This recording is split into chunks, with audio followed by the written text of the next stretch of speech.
Kediaman guru berbudi luhur ini terasa cukup jauh. Wanita bergaun ungu itu menuntun Ning Cheng selama setengah batang dupa, dan mereka masih belum sampai. Fakta bahwa wanita bergaun ungu itu mengenakan kerudung telah menarik rasa ingin tahu banyak orang di sepanjang jalan.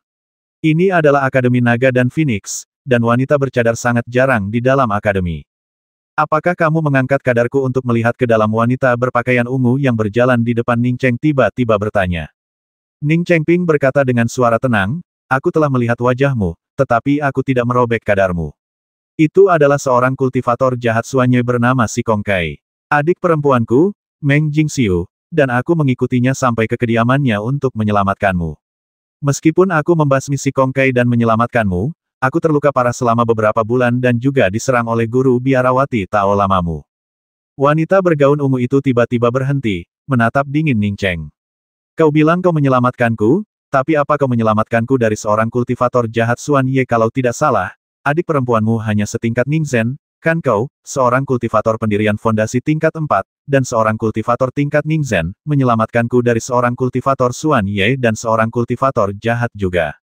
Ning Cheng juga berhenti. Menghadapi nada agresif dan sarkastis seperti itu, ia juga merasa tidak senang. Kau benar, saat aku menyelamatkanmu, aku bahkan belum mencapai level keempat tahap pembentukan fondasi. Aku baru di level pertama. Percaya atau tidak, itu urusanmu. Lagi pula, untuk menyelamatkanmu, aku kehilangan harta sihir penyelamat dan hampir ditemukan dan dibasmi oleh 2 kultivator cairan mendalam. Begitu kau bangun, kau menyuruh guru biarawati Tao lamamu untuk menyergapku. Jadi, mengatakan kau tidak tahu berterima kasih itu terlalu lunak. Wanita bergaun ungu itu tertawa marah. Sekarang kau berubah menjadi 2 kultivator cairan mendalam. Kenapa kau tidak bilang saja kau menyelamatkanku dari 2 kultivator jiwa baru lahir? Bukankah itu akan membuatku semakin berhutang budi padamu? Ning Cheng berkata dengan tenang, sekalipun aku menyelamatkanmu dari seorang pengemis yang belum pernah berkultivasi, aku tetap menyelamatkanmu, dan kau tetap berutang nyawa padaku. Nyawamu tidak akan menjadi lebih berharga hanya karena orang lain memiliki kultivasi yang lebih tinggi. Rasa tidak tahu malu itu tak terkalahkan. Kau mungkin tidak percaya, kau mungkin meragukannya. Tapi membuat penilaian subjektif berdasarkan tebakanmu sendiri tanpa bertanya adalah rasa tidak tahu malu. Sejujurnya, aku tidak bermaksud agar kau berutang budi padaku. Aku hanya ingin bertanya bagaimana kabar kedua adik perempuanku dan adik laki-lakiku, Zhang Suo. Karena mereka semua baik-baik saja sekarang, kita akan berpisah mulai sekarang. Kau jalani saja, dan aku jalani saja. Wanita bergaun ungu itu sangat marah, benar-benar lupa apa yang Yue Ying katakan padanya. Ia hanya bisa berkata, baiklah, baiklah, aku akan menempuh jalanku sendiri yang sempit. Kuharap jalanmu akan lebar dan cerah. Kau tidak akan mengatakan bahwa menyentuhku, juga untuk menyelamatkanku. Kan awalnya, karena memikirkan suster junior Yue Ying, kau tidak melakukan apapun padaku. Aku tidak berniat memperpanjang masalah ini, tapi kau terlalu tidak tahu malu. Saat wanita berpakaian ungu itu berbicara, dadanya naik turun, yang jelas menunjukkan bahwa dia sedang marah. Ning Cheng berkata dengan lebih tenang, aku sudah melihat banyak orang yang tidak tahu berterima kasih. Aku tidak peduli. Menambahkan satu lagi. Aku meletakkan tanganku di dadamu bukan hanya untuk memeriksa lukamu, tetapi juga untuk menyelamatkanmu. Jangan tanya kenapa aku tidak meletakkannya di tempat lain, karena aku tahu keenam indramu tersegel. Kalau aku meletakkan tanganku di tempat lain di tubuhmu lalu membuka segel Purple Mansion dan dantianmu, bayangkan berapa banyak rahasia yang akan kuungkap. Jadi, kau seharusnya berterima kasih padaku atas sikapku yang sopan, daripada berteriak-teriak tanpa berpikir. Ning Cheng benar sekali. Jika ia mencengkeram pergelangan tangan wanita bergaun ungu itu untuk membuka segel dantiannya, esensi sejati dan indera keilahiannya mau tidak mau harus memindai seluruh tubuh wanita itu. Dengan meletakkan tangannya langsung di atas dantian wanita itu, ia tidak hanya merasa lebih nyaman, tetapi juga menghindari kebudewa untuk memeriksanya secara menyeluruh. Tentu saja, bagi Ning Cheng, kenyamanan dan kesederhanaan adalah yang terpenting. Masalahnya, Ning Cheng baru saja menyentuhnya ketika ia langsung terbangun. Jika biarawati Tao itu tidak datang tepat waktu, Ning Cheng pasti punya kesempatan untuk menjelaskan. Tapi siapa sangka biarawati itu akan mencoba membasminya begitu ia tiba. Bagaimana mungkin Ning Cheng berani tinggal? Kau, wanita bergaun ungu itu begitu marah hingga hampir memukulnya. Bagaimana mungkin ia percaya kata-kata Ning Cheng? Apa yang dikatakan Ning Cheng padanya saat itu? Ku bilang kau menyentuh tanganku dengan dadamu. Apakah itu sesuatu yang pantas dikatakan seorang pria sejati? Dalam kemarahannya, dia benar-benar lupa bertanya kepada Ning Cheng, karena kamu terus bilang kamu menyelamatkanku dengan Meng Jingxiu, kenapa aku tidak melihat Meng Jingxiu? Wanita bergaun ungu itu gemetar karena marah dan terdiam. Ning Cheng bahkan semakin enggan bicara. Ia sudah lama tahu bahwa menjelaskan itu sia-sia jika wanita ini tidak memaksa, ia bahkan tak akan mau mencoba. Jika bukan karena jalan aturan yang membawanya ke lesu, ia dan wanita bergaun ungu ini takkan pernah bertemu. Akademi Naga dan Phoenix itu sangat besar, dan wanita bergaun ungu itu mempercepat langkahnya, akhirnya berhenti di sudut akademi setelah lebih dari setengah waktu dupa. Hanya ini Ning Cheng menatap sudut yang rumit itu dengan ekspresi bingung. Ia tidak melihat formasi apapun di sini, tetapi ia tahu ada banyak jenis formasi yang berbeda di sini. Terlebih lagi, rumah-rumah di sini semuanya bobrok, dan energi spiritualnya tampaknya yang terburuk di seluruh Akademi Naga dan Phoenix. Mengapa Miao Su mau tinggal di tempat seperti ini? Ya, memang begitu. Hanya Tuan Su yang tinggal di daerah ini. Aku membawamu ke sini demi Yu Ying, dan itu bukan urusanku. Wanita bergaun ungu itu kembali tenang. Ning Cheng mengerutkan kening. Ada batasan dan formasi di mana-mana di sini. Bukankah dia akan terjebak begitu dia masuk? Melihat Ning Cheng ragu-ragu, wanita berpakaian ungu itu mencibir, tidak mengatakan apapun, dan berbalik untuk pergi. Ning Cheng tahu bahwa indera kedewaannya selalu tertuju padanya, jadi ia mengabaikan tindakannya begitu saja. Setelah berpikir sejenak, ia tetap memasuki batasan tersebut. Meskipun batasan di sini sangat ketat, Ning Cheng memiliki kesan yang sangat baik terhadap guru ini. Ia percaya bahwa tidak semua orang seperti wanita bergaun ungu dan gurunya. Ning Cheng memiliki kesan yang baik terhadap Sushi berkat pesan itu. Seorang wanita yang begitu mengkhawatirkan suaminya yang sedang pergi jelas bukan orang yang tidak masuk akal.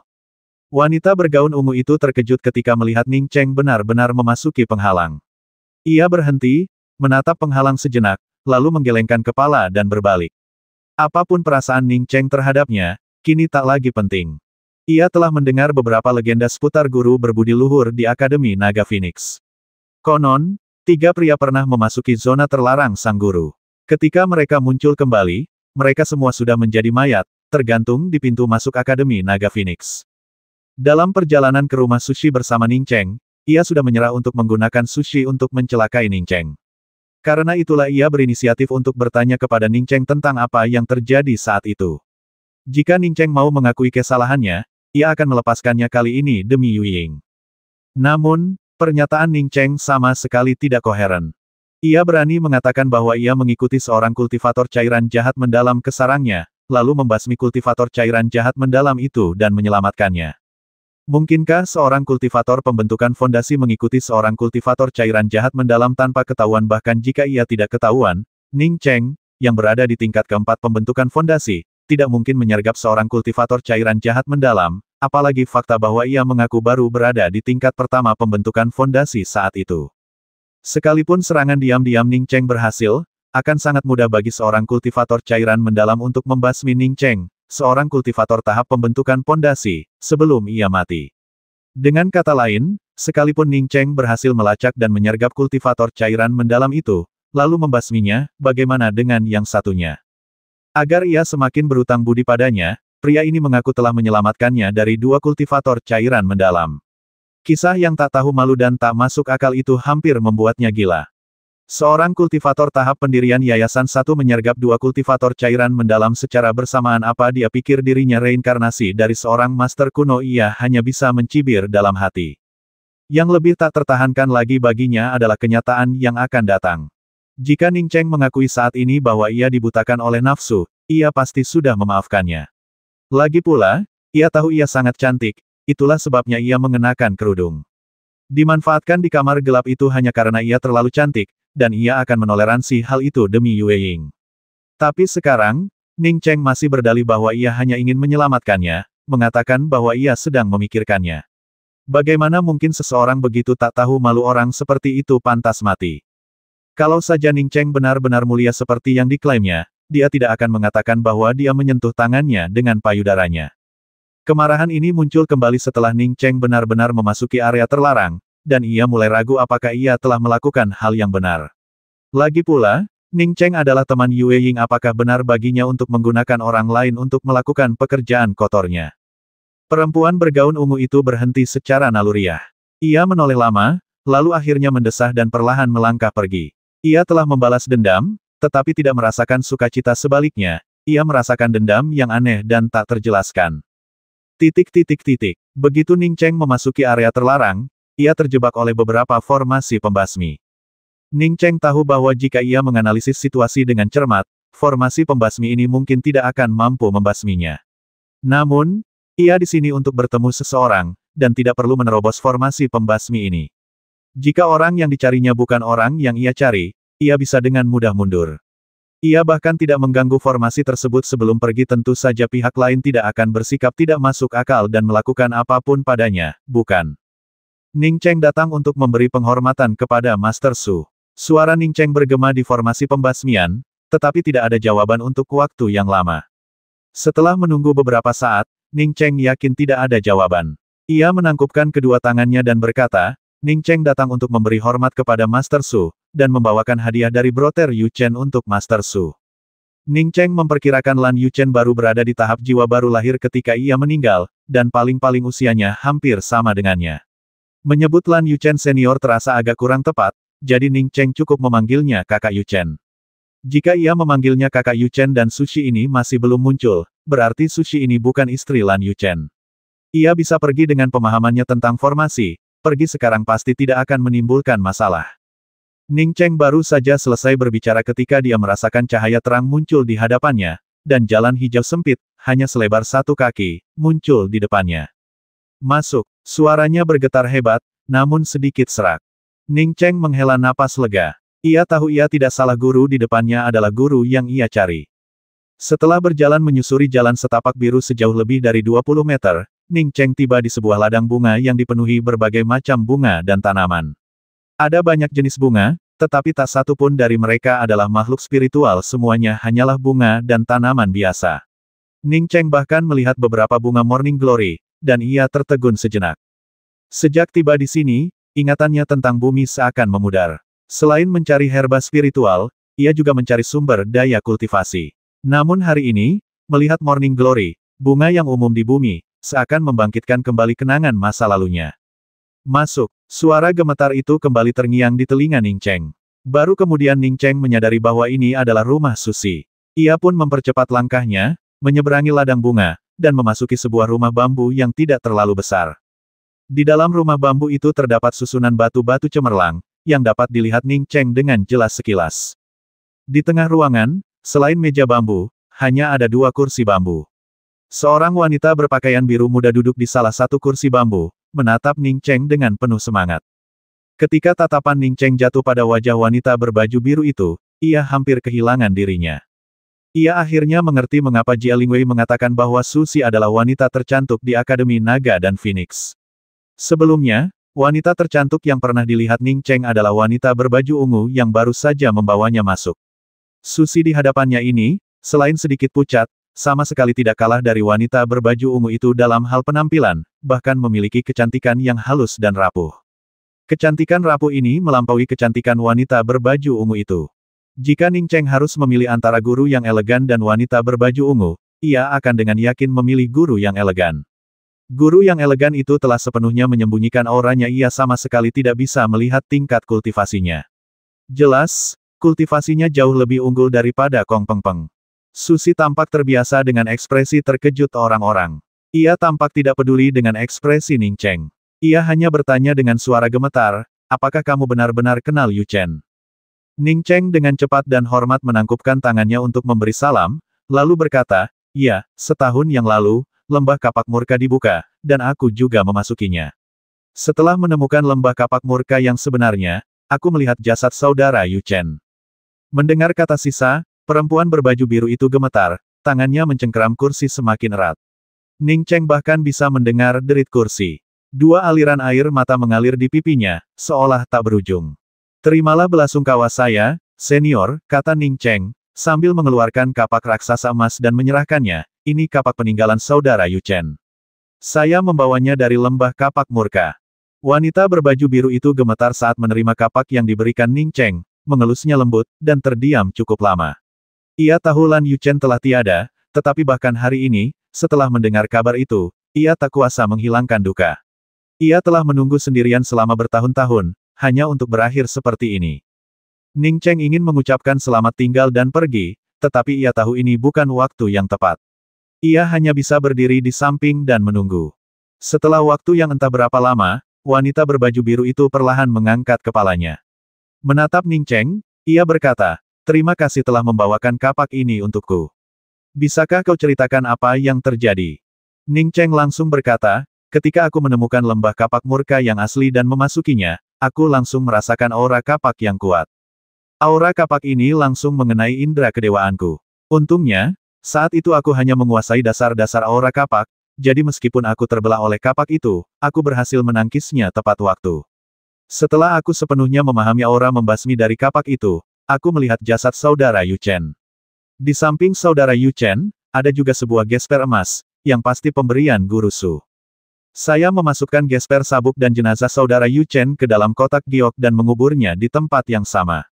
Kapak emas raksasa yang saya bawa ini telah menyelamatkan hidup saya berkali-kali. Terima kasih telah menguburkan jenazah Yu Chen. Karena kapak emas ini telah menyelamatkanmu beberapa kali, mengapa kau masih bersedia membawa kapak ini kepadaku?" Suara wanita berbaju biru itu semakin serak, tetapi kesedihannya seolah terpendam.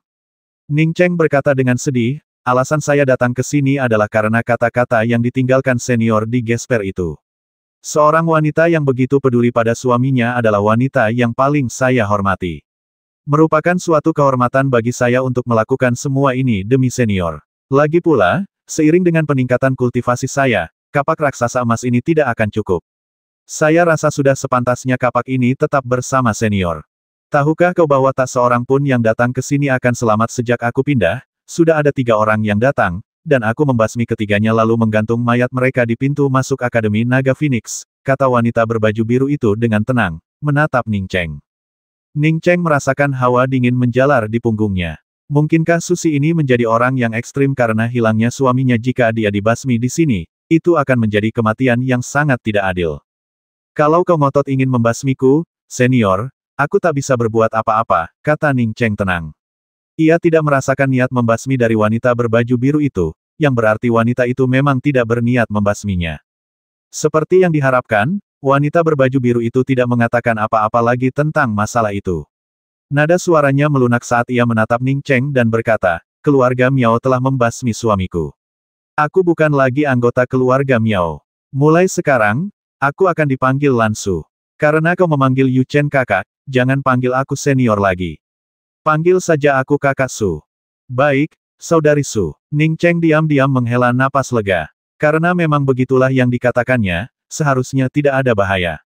"Silakan duduk dulu. Saya punya beberapa pertanyaan. Pertama, bagaimana Anda menemukan tempat ini?" tanya Lan Su setelah memberi isyarat agar Ning Cheng duduk. Ning Cheng tidak berbasa-basi dan berkata setelah duduk, "Seorang wanita yang tahu di mana Suster Su tinggal membawaku ke sini. Dia sering datang ke sini." Lan Su mengangguk dan berkata, "Ning Cheng, aku tidak tahu dendam apa yang kau miliki terhadap orang yang membawamu ke sini. Tapi ingat, orang yang membawamu ke sini ingin memanfaatkanku untuk membasmimu. Hati-hati dengannya di masa depan." Tanpa menunggu jawaban Ning Cheng, ia melanjutkan, "Pria pertama yang datang ke sini bernama Lan Yuxing. Ia kakak laki-laki Yu Chen. Tak seorang pun tahu ia seekor binatang buas. Saat melihatku, hal pertama yang ia lakukan adalah mencoba memperkosongku. Namun, ia tidak tahu bahwa aku telah berhasil menghancurkan inti diriku dan membentuk jiwa primordialku, sehingga usahanya untuk menyergapku gagal, dan akulah yang membasminya. Aku menggantung mayatnya di pintu masuk Akademi Naga Phoenix. Yang kedua adalah seorang tetua dari Akademi Naga dan Phoenix yang berada di puncak tahap jiwa baru lahir. Hal itu terjadi karena para kultivator dari Yi Xinghai hendak menyerang lesu. Ia ingin aku keluar dan membantu, memimpin beberapa murid dari Akademi Naga dan Phoenix ke medan perang. Saat itu, aku baru saja berhasil membentuk esensi ilahiku dan sedang membersihkan tubuhku. Kemampuan formasi susunan tetua itu jauh lebih unggul daripada milikku, dan ia bahkan menerobos masuk ke dalam susunanku tanpa izinku. Dalam rasa malu dan marah, aku menyuruhnya segera pergi. Namun, setelah melihat tubuhku, sesepuh itu tidak hanya tidak pergi, tetapi seperti Lan Yuxing, ia juga mencoba merasukiku. Jika aku tidak berhasil membentuk wujud dewaku, ia pasti sudah menajiskanku. Setelah membasminya, Aku menggantung mayatnya di pintu masuk Akademi Naga Phoenix, seperti yang selalu dilakukannya. Ning Cheng mendesah dalam hati. Wanita yang terlalu cantik itu masalah. Kuncinya adalah Lan Su di depannya memang terlalu cantik. Tetua itu pasti melihat Lan Su mandi dan terpesona oleh kecantikannya, itulah sebabnya ia punya niat jahat. Lan Su menghela napas dan berkata, setelah itu, saya mempelajari formasi susunan dengan tekun dan akhirnya menyempurnakan susunan pembasmi di sini. Orang ketiga yang datang kepada saya adalah seorang kultivator jiwa baru lahir, yang kultivasinya sama sekali tidak kalah dengan saya. Dia datang kepada saya karena dia tahu bahwa saya memiliki sepotong emas ibel sejati Taiksu yang sangat besar.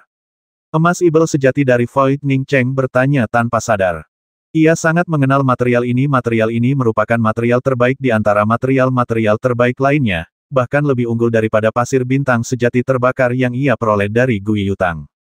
Namun, artefak magis yang dibuat dari material ini memiliki karakteristik memiliki sedikit sifat ibel, sehingga sangat cocok untuk para kultivator ibel. Jika seorang kultivator biasa menggunakan material ini untuk membuat artefak magis, seiring waktu, material tersebut mungkin akan terkorosi oleh sifat ibel, mengubah mereka menjadi ibel. Ya, itu emas ibel sejati dari Void. Lan Su mengangguk dan berkata, ini yang kusiapkan untuk Yu Chen. Orang itu datang untuk merebut emas ibel sejati dari Void ini, tetapi aku membasminya menggunakan arai dan membakar darah esensiku. Sayangnya, setelah membasminya, aku lumpuh, dan semua meridianku retak. Aku hanya bisa duduk di kursi mulai sekarang. Dan karena aku membasmi ketiga orang ini, tak seorang pun pernah datang kepadaku sejak saat itu. Kau adalah orang keempat yang datang ke sini untuk mencariku. Ah! Ning Cheng melirik kaki Lan Su tanpa sadar, lalu menyadari mengapa Lan Su belum juga bangun itu karena meridiannya terputus. Di saat yang sama, ia diam-diam terkejut dengan keganasan wanita berbaju ungu itu. Ia berpikir, kalaupun ada yang aneh, paling-paling ia hanya akan diberi pelajaran. Siapa sangka ia akan kehilangan nyawanya di sini. Lan Su berkata lembut, aku menceritakan semua ini karena aku berterima kasih padamu karena kau membawakan barang-barang Yu Chen dan bahkan membantunya mengumpulkan jasadnya. Jadi, aku berencana memberimu sepotong emas ibel sejati Taiksu ini agar kau bisa menggunakannya untuk menempa senjata ajaib berbentuk kapak. Sebelum Ning Cheng sempat bereaksi, Lan Su sudah mengangkat tangannya dan melepaskan sepotong material emas muda yang panjangnya 2 atau 3 meter, lebarnya lebih dari 1 meter, dan tingginya. Ning Cheng menatap emas ibel sejati Taiksu yang berwarna keemasan samar dan bertanya-tanya, apakah ini emas ibel sejati Taiksu? Ia segera bertanya, saudari Su, apakah ini emas ibel? Tepatnya, ini adalah Taiksu True Demon Gold. Jangan berasumsi bahwa semua emas ibel berwarna hitam. Taiksu True Demon Gold mengandung komponen Taiksu True Demon Gold. Jika Anda menggunakan Taiksu True Demon Gold ini untuk menempa kapak saja, Anda tidak perlu menambahkan bahan lain. Seharusnya itu sudah cukup, ulang Lan Su. Tapi saudari Su, kudengar kalau kau menggunakan emas ibel sejati Void untuk memurnikan senjata sihir dalam waktu lama, kau akan mengembangkan sifat ibel dan akhirnya menjadi kultivator ibel, atau bahkan ibel yang tidak bisa membedakan yang benar dan yang salah, kata Ning Cheng dengan cemas. Lan Su berkata dengan tenang, jika kau memiliki hati dao yang teguh dan kuat, emas ibel sejati Taiksu ini hanyalah senjata ajaibmu dan tidak dapat mengendalikanmu. Jika kau tidak memiliki hati dao yang teguh dan kuat dan merasa tidak dapat mengendalikan emas ibel sejati Taiksu, kau dapat menjualnya. Hasil penjualannya seharusnya cukup bagimu untuk berkultivasi ke tahap Suandan. Terima kasih atas pemberian dan bimbinganmu yang murah hati, saudari Su. Aku akan menerimanya tanpa ragu. Ketika aku punya kesempatan, aku akan mencari seorang ahli untuk menempa kapak untukku, kata Ning Cheng, tanpa basa-basi mengambil sepotong besar emas ibel sejati Taiksu. Ia punya rencana, meskipun emas ibel sejati Taiksu sangat berharga, ia tidak akan mengecewakan saudari Su.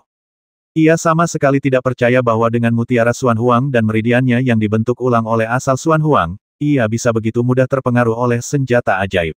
Jika memang begitu, ia akan terlalu lemah. Lebih baik ia membuang kapaknya dan berlatih dengan tekun selangkah demi selangkah. Melihat Ning Cheng menyimpan emas ibel sejati Taiksu, Lan Su mengangguk kecil. Ia menyukai kepribadiannya yang lugas. Ia lalu mengeluarkan sebuah plakat kayu hitam dan menyerahkannya kepada Ning Cheng, sambil berkata, jika kau ingin menemukan seseorang yang dapat memurnikan emas ibel sejati Taiksu, mungkin butuh beberapa ratus tahun sebelum kau memiliki kesempatan itu. Bawalah plakat kayu ini ke kota Naga Phoenix dan temui Nong Zhen di toko pandai besi panen untuk memintanya menempa kapak untukmu. Ning Cheng memegang plakat kayu dan bertanya dengan tidak percaya, Saudari Su, apakah Anda ingin saya mencari pandai besi untuk menempa senjata ajaib yang terbuat dari bahan tingkat 9? Yang lebih aneh lagi adalah bahwa toko pandai besi ini disebut toko pandai besi panen.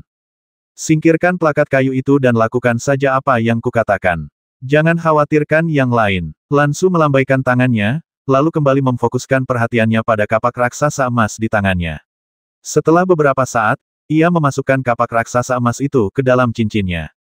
Kakak Su, Ning Cheng disela oleh Lan Su sebelum dia bisa berbicara, jika aku masih berkultivasi, aku akan membawamu ke sana, desah. Setelah menghela napas, Lan Su tampak teringat sesuatu dan bertanya, Ning Cheng, mengapa kamu terdengar begitu muram ketika menyebutkan gesper sabuk yang kutinggalkan untuk Yu Chen? Ning Cheng sudah tahu bahwa saudari Su di depannya ini sama seperti dirinya, orang yang terus terang. Jadi, ia tidak menyembunyikan apapun dan berkata, waktu di kampung halaman, saya punya teman yang sangat baik.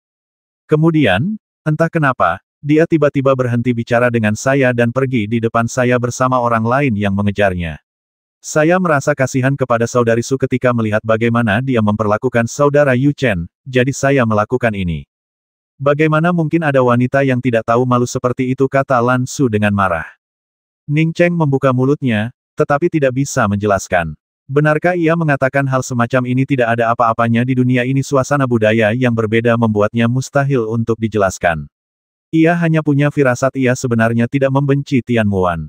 Setiap orang punya preferensi masing-masing. Orang bisa menikah lalu bercerai, apalagi ia dan Tian Muan yang baru saja berpacaran, dan bahkan belum sampai ke tahap yang lebih serius. Dia memutuskan untuk tidak pernah menyebut-nyebut Tian Muan lagi. An Yi telah mengatakan hal yang sama terakhir kali, membuatnya tampak seperti sedang curhat kepada seseorang. Tidak ada cara untuk menjelaskan ini. Satu-satunya hal yang tidak dia mengerti adalah mengapa Tian Muan bersikap seperti ini. Jika dia benar-benar berpikir Tian Muan tidak cukup baik untuknya, biarlah. Wanita seperti ini sungguh tidak sepadan dengan waktumu. Jangan terlalu memikirkan hal-hal seperti itu. Itu akan memengaruhi kultivasimu. Jika kau terus terpengaruh oleh hal-hal seperti itu, aku seharusnya tidak memberimu sepotong emas ibel sejati Taiksu itu, kata Lan Su sambil mendesah. Ning Cheng tersenyum tipis, Kakak Su, jangan khawatirkan aku. Aku sudah punya tunangan, dan dia memperlakukanku dengan sangat baik. Sempurna, meridianku hancur, dan aku sudah sangat puas menerima kabar tentang Yu Chen sebelum aku pergi. Ini topeng lain ambillah. Ingat, jangan biarkan siapapun melihat atau mengenalimu saat kau pergi ke Nong Zhen untuk memurnikan senjata. Lan Su kemudian mengeluarkan sebuah kotak kayu dan menyerahkannya kepada Ning Cheng. Mungkin karena Ning Cheng membawa kabar tentang suaminya, atau mungkin karena Ning Cheng telah membantu suaminya mengumpulkan jenazahnya, tetapi Lan Su sangat baik kepada Ning Cheng. Terima kasih, Suster Su. Ning Cheng tahu bahwa Lan Su hendak mengantar tamunya keluar. Setelah mengambil topeng itu, ia mengeluarkan sebuah botol giok dan meletakkannya di atas meja bambu, sambil berkata, Saudari Su, ini tanda terima kasihku yang kecil. Tolong jangan menolaknya. Ini, Lan Su tampaknya merasakan aura di dalam botol giok, dan berkata dengan suara gemetar. Ini sumsum kaca awan ungu yang kudapatkan. Aku punya 2 botol total. Kalau saudari Su kurang, aku punya 1 botol lagi, jawab Ning Cheng cepat. Dengan meridian Lan Su yang hancur, menggunakan sumsum kaca awan ungu adalah solusi terbaik. Ning Cheng memiliki 2 hal yang dapat memperbaiki dan membentuk kembali meridiannya. Satu adalah Xuan Huang Originnya. Tentu saja, ia tidak bisa memberikan Xuan Huang Origin kepada Lan Su, dan lagi pula, akan sulit bahkan jika ia memberikannya. Memberikannya kepada Zixiao Gelas Marau akan menjadi pilihan yang paling tepat. Ini benar-benar sumsum kaca langit ungu. Ini sudah cukup 1 botol saja tidak akan cukup. Lan Su meraih botol giok itu, suaranya bergetar karena kegembiraan. Masih banyak yang belum ia selesaikan, tetapi karena meridiannya benar-benar putus, ia tidak punya cara untuk menyelesaikannya. Dan sekarang, sumsum kaca langit ungu yang dapat memperbaiki meridiannya tiba-tiba muncul di hadapannya. Bagaimana mungkin ia tidak merasa sangat gembira? Ning Cheng tahu bahwa memperbaiki meridian adalah urusan rahasia. Mendengar Lan Su berkata sudah cukup, ia segera berkata, Saudari Su, fokuslah memperbaiki meridianmu. Aku pergi dulu. Tunggu. Lan Su tersadar dari kegembiraannya dan memanggil Ning Cheng dengan rasa terima kasih di matanya. Ning Cheng berhenti. Saudari Su, tolong beri instruksi. Ning Cheng, terima kasih. Tanpa sumsum kaca awan ungu yang kau bawa, banyak hal yang tak mungkin kulakukan. Nada bicara Lan Su bahkan lebih lembut dan ramah. Ning Cheng tak hanya membawa relik Yu Chen, tapi juga membantunya membawa sumsum kaca awan ungu untuk membentuk kembali meridiannya. Di tempat di mana orang-orang tidak akan berhenti melakukan apapun untuk hal terkecil, tindakan Ning Cheng sungguh patut dipuji. Sumsum kaca awan ungu bukanlah barang biasa, ia tak ternilai harganya. Meskipun hanya benda spiritual tingkat 8, nilainya melampaui kebanyakan benda spiritual tingkat 9. Ning Cheng tertawa, saudari Su bahkan memberiku emas ibel sejati Void, jadi apa gunanya sebotol sumsum kaca awan ungu? Itu berbeda, kata Lan Su sambil menggelengkan kepalanya. Setelah terdiam sejenak, dia bertanya lagi, dari mana kamu mendapatkan sumsum kaca awan ungu? Ning Cheng menjawab dengan jujur, ngomong-ngomong, sumsum kaca awan ungu ini ada hubungannya dengan seorang murid Akademi Naga dan Phoenix. Aku mendapatkan cincin warisan kuno di Lembah Kapak Murka. Murid ini menginginkan cincinku, jadi dia bertaruh denganku. Taruhannya adalah 2 botol sumsum kaca awan ungu, yang ku menangkan. Ekspresi Lan Su sedikit berubah. Kau bilang seseorang di Akademi Naga dan Phoenix tahu tentang sumsum kaca awan ungu yang kau peroleh. Ya, kau tidak boleh pergi, kau harus tetap di sini. Begitu orang-orang tahu kau datang ke kota Naga Phoenix dan memiliki sumsum awan ungu, nyawamu takkan cukup. Tahukah kau betapa berharganya sumsum awan ungu? Kau akan mengerti nanti. Murid dari Akademi Naga Phoenix yang berjudi denganmu tidak mengerti nilainya, tetapi para patua di Akademi Naga Phoenix itu pasti mengerti. Jadi, terlepas dari apakah murid itu membocorkan informasi ini atau tidak, kau harus tetap di sini dan tidak boleh pergi. Nada bicara Lan Su semakin serius. Ning Cheng tahu bahwa sumsum kaca awan ungu sangat berharga, jadi dia tidak terlalu memperhatikannya. Namun, setelah mendengar Lan Su mengatakan ini, dia merasa segalanya tampak agak rumit. Tapi aku datang ke sini untuk berpartisipasi dalam jalan aturan. Kalau aku tidak pergi, bukankah aku tidak bisa berpartisipasi dalam jalan aturan, kata Ning Cheng dengan nada sedih. Lan Su berpikir sejenak dan berkata, ada semacam kepercayaan yang sudah ada sejak lahir. Saat kau memasuki ruangan ini, aku merasa kau adalah orang yang dapat dipercaya. Sama seperti kau mempercayaiku, aku yakin kepercayaan ini tidak salah. Kau Ting Mahadewa di sini, dan setelah aku membentuk kembali meridianku, aku akan membawamu ke Nong Zhen untuk menempa kapak. Pada hari kita memasuki jalan aturan, aku akan mengirimmu ke sana. Ning Cheng tanpa ragu-ragu, langsung setuju dengan Lan Su.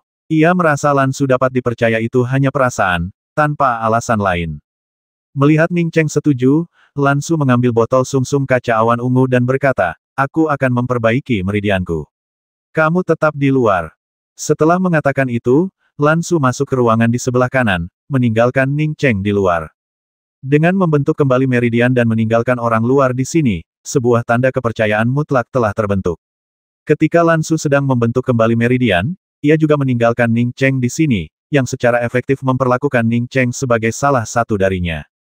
Ning Cheng tahu bahwa hanya ada beberapa hari tersisa untuk membangun kembali meridiannya, jadi dia hanya tinggal di luar untuk menunggu. Ketika Nalan Ruxue kembali ke kediaman Jia Lingwei dengan suasana hati yang muram, Chang Sun Yan adalah orang pertama yang berdiri dan bertanya dengan cemas, kakak senior Ruxue, saya baru saja mendengar kakak Lingwei mengatakan bahwa semua pria yang pergi ke kediaman Tuan Su terbasmi. Anda tidak benar-benar membawa kakak senior Ning Cheng ke kediaman Tuan Su, kan? Nalan Ruxue menghela napas lega dan berkata, ya, saya benar-benar membawanya ke sana, dan saya melihatnya masuk dengan mata kepala saya sendiri. Jia Lingwei menghela napas dan berkata, Ruxue, Ning Cheng sepertinya orang yang baik. Dia sopan dan tahu batasannya. Saudari Ruxue, dengan kecantikanmu, seseorang mungkin akan menyinggungmu di masa depan. Maksudku, kalau tidak terlalu serius, jangan ganggu mereka. Lagi pula, mereka hanya menyinggungmu karena mereka menyukaimu. Tentu saja, ini hanya pendapat pribadiku, saudari Ruxue, tolong jangan salah paham. Aku sebenarnya tidak kenal Ning Cheng. Nalan Ruxue terdiam. Awalnya ia tidak berniat berdebat dengan Ning Cheng, tetapi pria itu terlalu tak tahu malu, membuatnya tak tahan lagi. Wanita tertua bergaun merah tiba-tiba angkat bicara, sudahlah, jangan bahas hal-hal ini lagi. Lebih baik menghukum orang seperti ini, kalau tidak, dia akan terus menyakiti perempuan lain. Kelompok itu mencoba mengganti pokok bahasan, tetapi Nalan Ruxue merasakan sesak di dadanya dan menjadi jauh lebih pendiam. Keesokan paginya, ia bangun dan mengucapkan selamat tinggal kepada Jia Lingwei. Awalnya ia berencana untuk tinggal di sana selama beberapa hari lagi, tetapi sekarang ia benar-benar tidak ingin tinggal. Mengetahui suasana hati Nalan Ruxue sedang buruk, Jia Lingwei dan dua orang lainnya berhenti berusaha menghiburnya. Setelah mengantar Nalan Ruxue ke gerbang akademi, mereka melihat sekelompok orang berkumpul di sana, mengobrol dan berdiskusi. Kakak senior Lingwei, apakah ada sesuatu yang menarik untuk dilihat? Tanya Chang Sun Yan dengan penuh semangat. Sebelum Jia Lingwei sempat menjawab, seorang murid dengan tingkat kultivasi pendirian fondasi di sebelahnya berkata, saya dengar seorang kultivator dipaku sampai mati di alun-alun di luar Akademi Naga Phoenix pagi ini. Tangan Nalan Ruxue gemetar, dan wajahnya semakin pucat. 3 hari berlalu dengan cepat, dan Ning Cheng sama sekali tidak terburu-buru lagi pula, ia tidak punya kegiatan lain. Menemani Suster Su untuk meracik pil tidak masalah, sekarang ia bisa meracik pil level 3 tanpa menggunakan teknik peracik pil. Atau lebih tepatnya, ia sudah menjadi peracik pil level 3 sejati. Oh, kau alkemis sejati level 4, suara Lan Su yang jernih terdengar, dan Ning Cheng baru menyadari bahwa Lan Su telah keluar. Terlebih lagi, ia telah berganti pakaian biru muda, dan bahkan suara seraknya pun telah menghilang. Lan Su melihat bahwa pil sejati level 3 milik Ning Cheng memiliki kualitas yang sangat tinggi, dan tentu saja berasumsi bahwa Ning Cheng adalah master pil sejati level 4. Saudari Su, keadaanmu sudah lebih baik sekarang, kata Ning Cheng gembira sambil menyimpan tungku alkimia. Lan Su tersenyum tak terduga. Ya, terima kasih untuk sumsum kaca awan ungu. Tampaknya, aku pasti masih duduk di kursi ini. Melihat senyum Lan Su, Ning Cheng tertegun sejenak. Ia tak pernah menyangka Lan Su bisa secantik ini saat tersenyum. Kecantikannya jauh melampaui wanita bergaun ungu itu. Ning Cheng, Lan Su berseru. Ning Cheng langsung menyadari bahwa dia agak kasar dan berkata dengan agak canggung, maaf, Saudari Su, saya sedikit tidak sopan tadi. Lan Su tidak marah. Ia berkata dengan lembut, ini tidak ada hubungannya denganmu. Mungkin karena kau menganggapku terlalu cantik sehingga kau bersikap seperti ini. Ning Cheng bingung mengapa Lan Su berbicara seperti itu, tetapi ia tetap mengangguk dan berkata, ya, senyum Suster Su adalah yang terindah yang pernah kulihat. Keindahannya sungguh memabukkan. Lan Su menghela napas dan berkata, bagiku, semua ini tidak penting sekarang. Saat pertama kali bertemu Yu Chen, aku hanyalah wanita biasa. Tapi Yu Chen tidak meremehkanku. Sudahlah, jangan bahas itu. Di mana tunanganmu sekarang?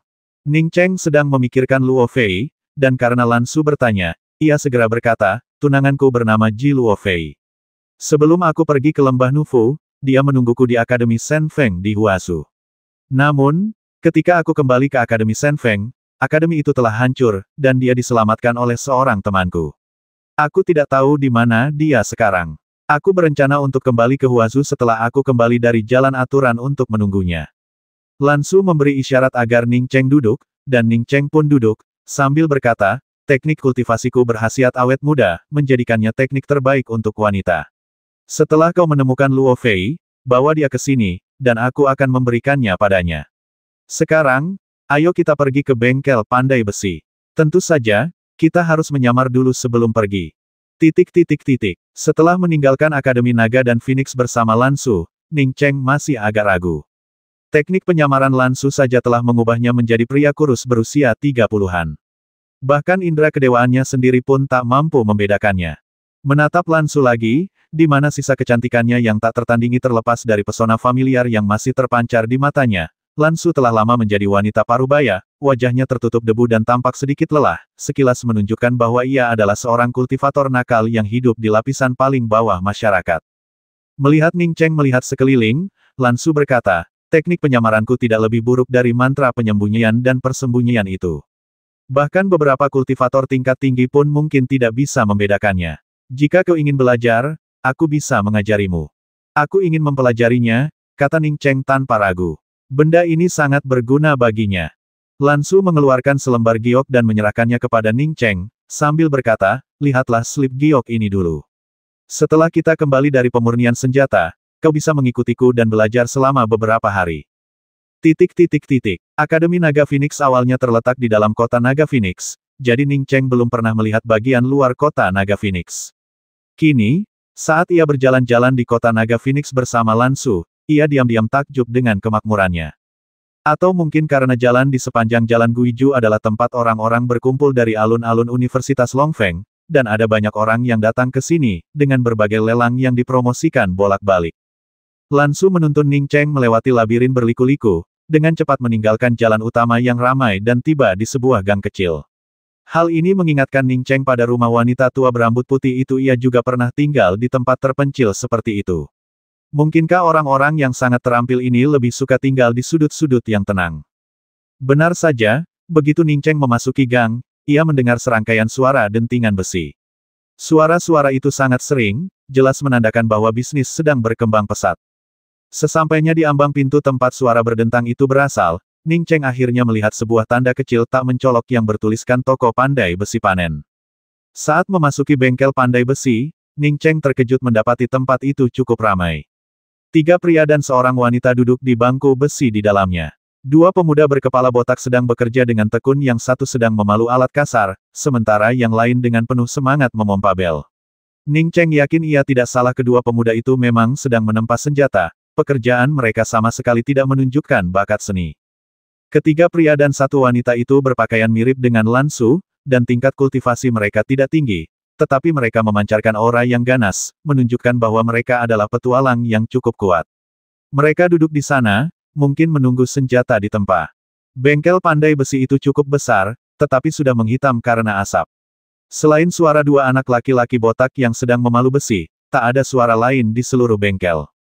Lan Su dan Ning Cheng memasuki bengkel pandai besi tanpa menarik perhatian orang-orang di dalamnya. Keempat pelanggan itu melirik mereka berdua, sementara kedua pandai besi muda itu fokus pada senjata yang sedang mereka tempa. "Saya ingin Tuan Nong menempa kapak, saya ingin Tuan membuatnya sendiri," kata Lan Su dengan suara yang sangat kasar. Pandai besi itu melirik Lan Su dan Ning Cheng, lalu kembali memalu senjata kosong di tangannya, sambil berkata dengan santai, "Tolong buatkan kapak, bos. Saya tidak menerima koin emas, hanya batu roh. Harganya 10 kali lipat lebih tinggi. Pesan dulu, baru ambil." "Aku tahu aturannya," jawab Lan Su dengan kasar. "Masuklah," kata anak laki-laki itu dengan santai, lalu meneruskan menempa senjata di tangannya. Lan Su memimpin Ning Cheng ke sudut ruangan dan melewati sebuah pintu kecil. Pintu kecil ini sangat tersembunyi. Jika Lan Su tidak memimpin jalan, Ning Cheng pasti tidak akan tahu ada pintu lain di sana tanpa menggunakan indera kedewaannya. Saat memasuki pintu kecil itu, Ning Cheng melihat seorang pria yang juga botak, tetapi berjanggut lebat. Pria ini sedang memanaskan bahan yang biasa-biasa saja di atas api. Ning Cheng tidak mengenalinya. Namun, ia yakin api itu bukanlah sesuatu yang kuat, melainkan api yang sangat biasa. Ning Cheng tidak menggunakan indera spiritualnya untuk memeriksa pria itu. Ia merasakan bahwa kultivasi pria itu tidak kalah dari Suster Lan, bahkan mungkin sedikit lebih kuat. Di saat yang sama, Ning Cheng bertanya-tanya, jika Suster Lan tidak datang, apakah ia akan ditipu oleh pria ini saat ia sedang sendirian dengan emas ibel sejati Void untuk memurnikan senjata ajaib? Apakah ia bahkan akan berada dalam bahaya kehilangan nyawanya? Tidak ada urusan hari ini. Pria botak itu menolak sebelum Lan Su sempat berbicara. Lan Su memberi isyarat kepada Ning Cheng untuk mengeluarkan sebuah plakat kayu, lalu melemparkannya ke depan pria botak itu. "Tuan Nong, sekali ini saja." "Hah?" Pria botak itu akhirnya menatap Ning Cheng dan Lan Su, mengamati mereka sejenak sebelum menyimpan papan kayu itu dan bertanya, "Apa yang ingin kalian sempurnakan?" "Sebuah kapak." Lan Su menunjuk ke Ning Cheng. Ning Cheng mengeluarkan sepotong besar Taiksu True Demon Gold dari cincinnya dan melemparkannya ke tanah. "Taiksu True Demon Gold?" tanya pria itu, tergerak. Lalu ia menggelengkan kepala. "Keahlianku dalam membuat benda ini terbatas. Aku ragu bisa memurnikan Taiksu True Demon Gold ini menjadi senjata sihir tingkat tinggi. Kalau kau ngotot memberikannya padaku untuk disempurnakan, kau akan menyia-nyiakannya."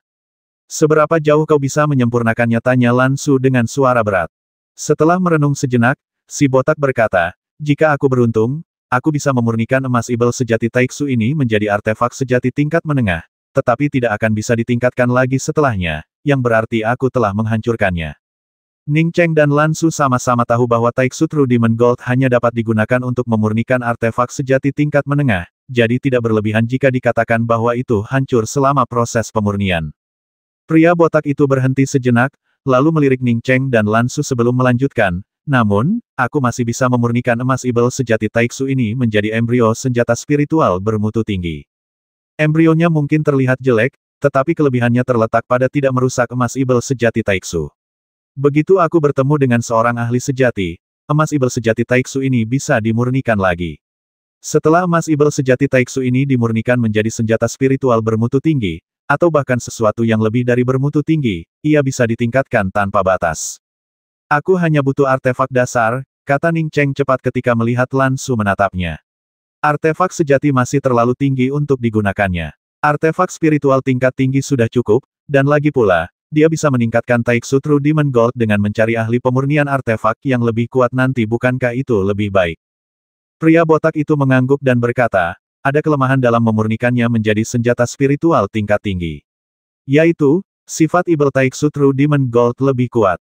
Jika temperamen seseorang sedikit lemah, ia akan langsung dikendalikan oleh Taiksu True Demon Gold. Ning Cheng berkata dengan tenang, Tuan Nong, fokuslah untuk menyempurnakannya. Jika Anda tidak bisa menekan sifat Ibel dari emas Ibel sejati Taiksu, itu masalah saya. Ning Cheng sudah menyadari bahwa Nong Zhen dan Lan Su tidak saling kenal. Lan Su berhasil membuat pihak lain bertindak karena plakat kayu itu. Di saat yang sama, Ning Cheng juga mendesah dalam hati. Bahkan Taisu Zenmojin hanya bisa memurnikan satu senjata sejati tingkat menengah, dan itu membutuhkan keberuntungan.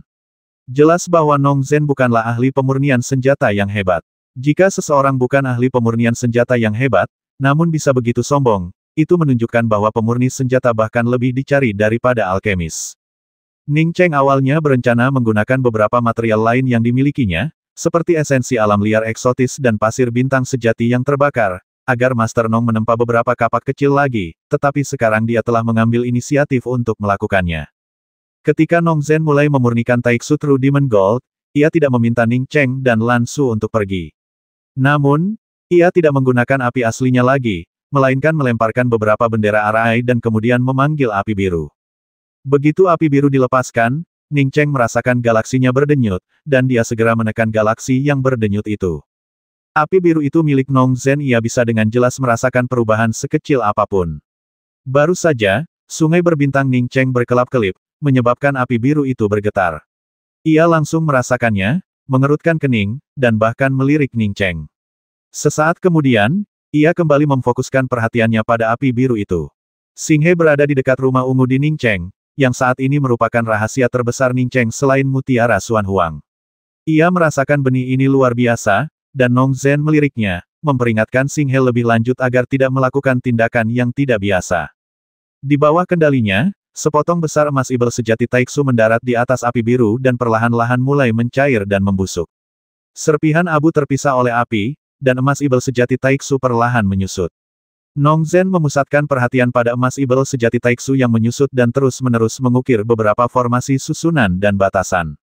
Melihat Nong Zhen familiar dengan teknik penulisan batasan, Ning Cheng menyadari bahwa level keterampilan pembatasan susunan pihak lain jauh lebih unggul daripada dirinya. Kotoran dalam Taiksu True Demon Gold terus-menerus dihilangkan oleh Nong Zhen, dan bentuknya terus berubah pada api biru.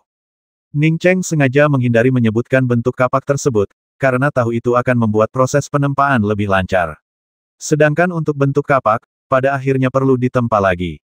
Seiring berjalannya waktu, bahkan Ning Cheng merasakan aura kekerasan yang terpancar dari Taiksu True Demon Gold. Saat itu, Ning Cheng mendengar pesan telepati Lan Su Ning Cheng. Emas Ibel sejati Taiksu memiliki sifat Ibel yang sangat kuat, dan ini masih artefak awal yang belum pernah melihat darah. Setelah terbentuk sempurna dan bertemu darah, sifat Ibel ini akan semakin kuat. Apakah kau yakin bisa mengendalikannya? Ning Cheng tersenyum tipis. Ia juga menyampaikan suaranya, Saudari Su, jangan khawatir. Ada pepatah di kampung halamanku, pikiran yang tenang membawa kesejukan.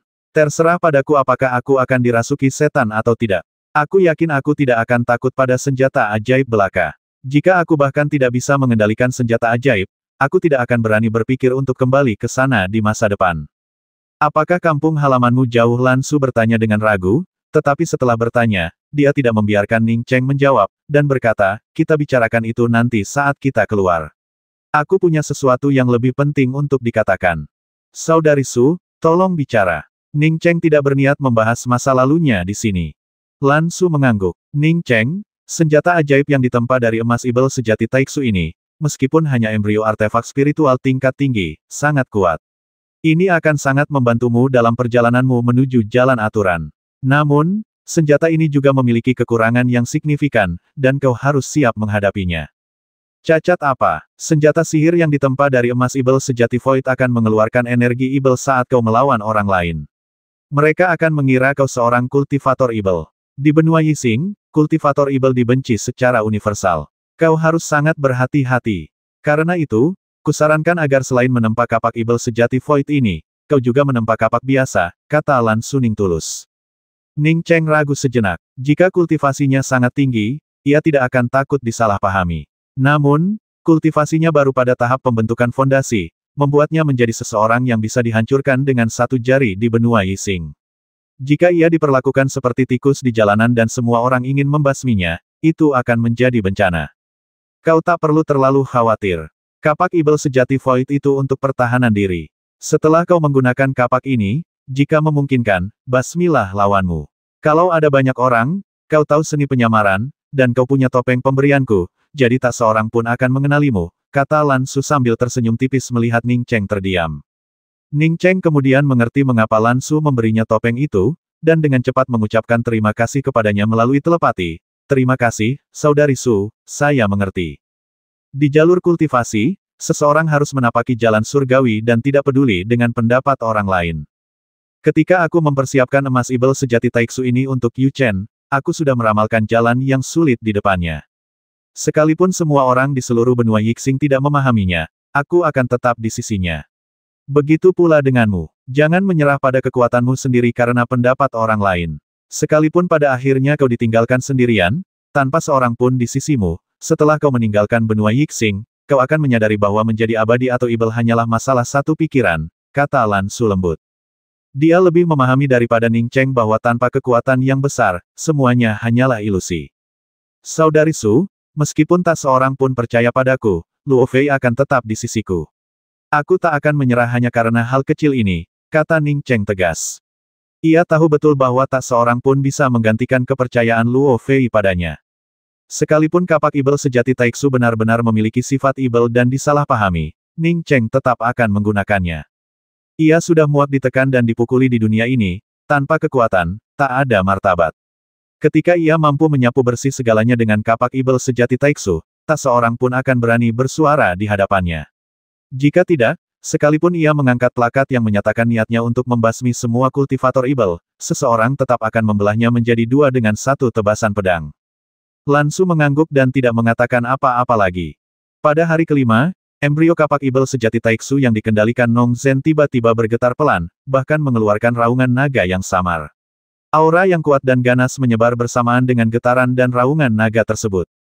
Nong Zhen tiba-tiba berteriak, siapapun yang menggunakan kapak ini, cepat persembahkan darah esensimu untuk memurnikannya.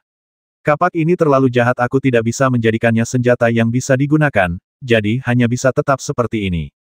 Ning Cheng segera berdiri, hendak memurnikannya dengan darah esensinya, ketika Lan Su tiba-tiba mengulurkan tangan dan meraih lengan Ning Cheng, tangannya juga gemetar. Ning Cheng, jangan memurnikannya. Aku meremehkan sifat ibel dari Taiksu True Demon Gold. Sifat ibel ini terlalu hebat, tingkat kultivasimu belum cukup untuk mengendalikannya. Dengan sifat ibel seperti ini, seiring waktu, Taiksu True Demon Axe bahkan mungkin mengembangkan kesadaran, membentuk roh ibel. Begitu kau tidak bisa mengendalikannya, paling banter kau akan menjadi boneka roh ibel, paling buruk. Mari kita segel benda ini dulu, lalu lelang. Pada saat ini, Ning Cheng tidak mundur, tetapi Lan Su menjadi ketakutan. Ia seperti melihat Ning Cheng berubah menjadi ibel, menghunus kapak raksasa, tanpa pandang bulu tanpa alasan. Menjadi kuat itu bagus, tetapi menjadi kuat tidak berarti mengambil risiko besar. Ning Cheng menepuk tangan Lan Su dengan lembut. Saudari Su, jangan khawatir. Aku punya firasat kapak ibel sejati Taiksu ini memang untukku, tak ada orang lain yang bisa menggunakannya. Aku punya keyakinan dan prinsipku sendiri, seperti yang kau katakan sebelumnya. Ini hanya masalah satu pikiran, Saudari Su, percayalah padaku. Lan Su melepaskan Ning Cheng tanpa berkata sepatah kata pun, tetapi hanya mengangguk padanya, baiklah, aku percaya padamu. Ning Cheng melangkah maju dan menyemburkan saripati darah ke embrio kapak Taiksu True Demon Gold, sembari mulai menyempurnakan kapak raksasa yang belum terbentuk sempurna ini. Keyakinannya dalam menekan kapak ibel sejati Taiksu bukan berasal dari keyakinan sejati bahwa tekadnya lebih kuat daripada yang lain. Melainkan, selain tekadnya, ia juga memiliki mutiara Xuan Huang. Bahkan jika energi ibel menyerbu rumah ungunya dan mengikis kesadarannya, mutiara Xuan Huang di dalam rumah ungunya dapat memusnahkannya dalam sekejap. Kapak kosong yang belum terbentuk diambil alih dan disempurnakan oleh Ning Cheng.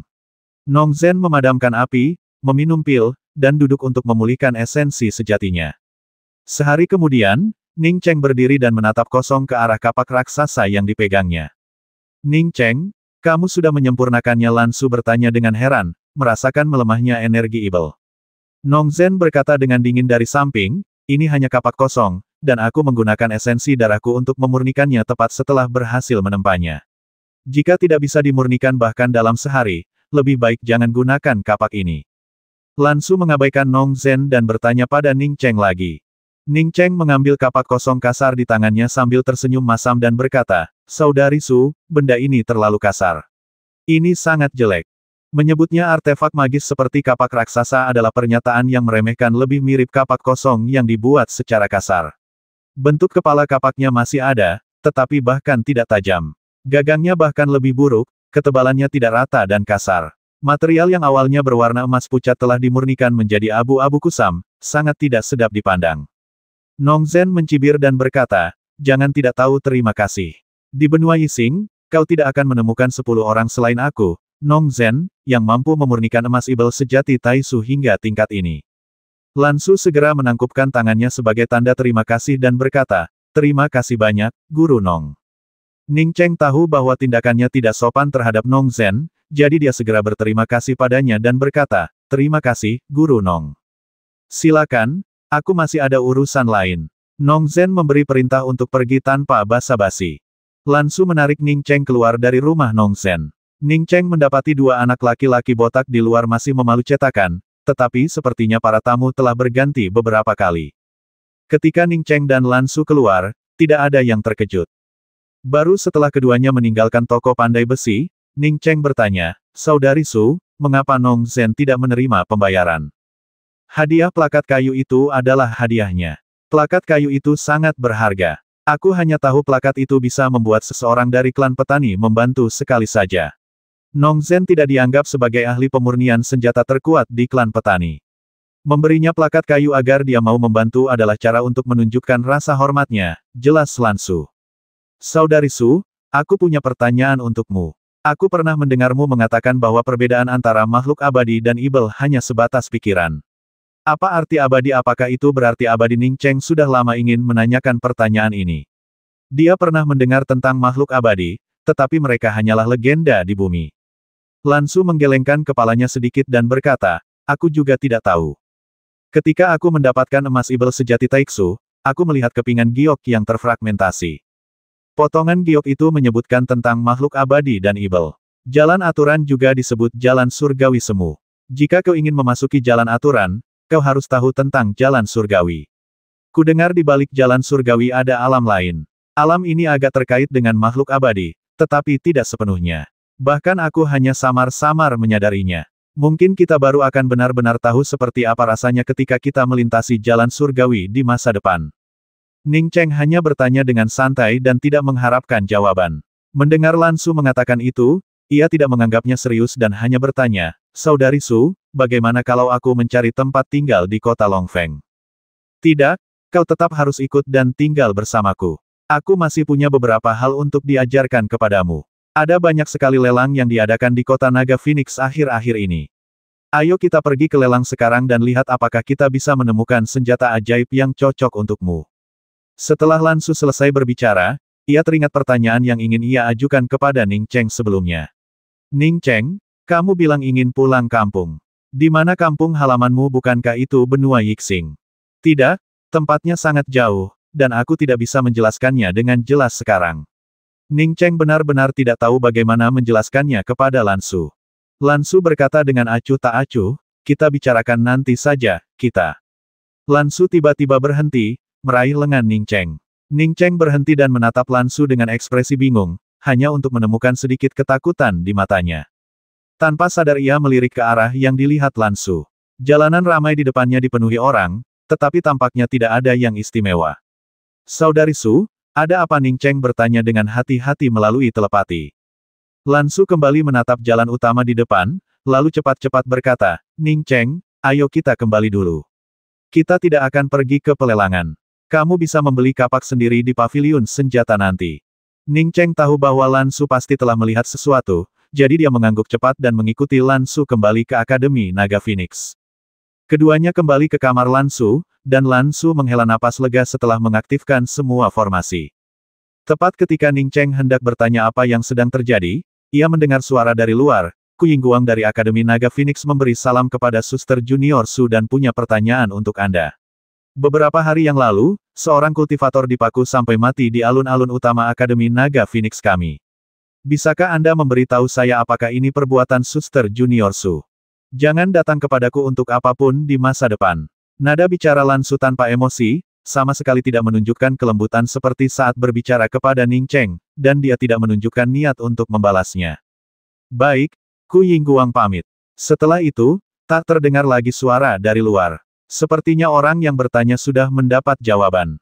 Lan Su sama sekali tidak menganggap serius kunjungan Ku Yingguang, dan masih berkata dengan sedikit rasa takut, aku baru saja melihat Ibel di jalan. Aku tidak tahu namanya, tapi aku yakin dia Ibel paling menakutkan yang pernah kulihat. Sebelum Ning Cheng sempat bertanya apapun, Lan Su tiba-tiba menatapnya dan bertanya, Ning Cheng, apakah kamu melihat seorang pria jangkung dan berwajah pucat di jalan tadi? Mendengar Lan Su menyebutkan karakteristik ini, Ning Cheng langsung mengingatnya dan berkata, ya, Saudari Su, saya pernah melihat seseorang seperti itu sebelumnya tingkat kultivasinya tampak sangat tinggi. Ketika ia melihat Lan Su tiba-tiba berhenti bicara, ia mengalihkan perhatiannya ke jalan di seberang jalan. Meskipun orang-orang berlalu lalang, ia masih ingat pria berwajah pucat itu. Jika kau bertemu orang ini lagi, menjauhlah sejauh mungkin. Tidak ada yang tahu betapa mengerikannya dia, tapi aku melihatnya dengan mata kepalaku sendiri. Suara Lan Su melunak, tetapi Ning Cheng masih bisa merasakan ketakutan dalam nadanya.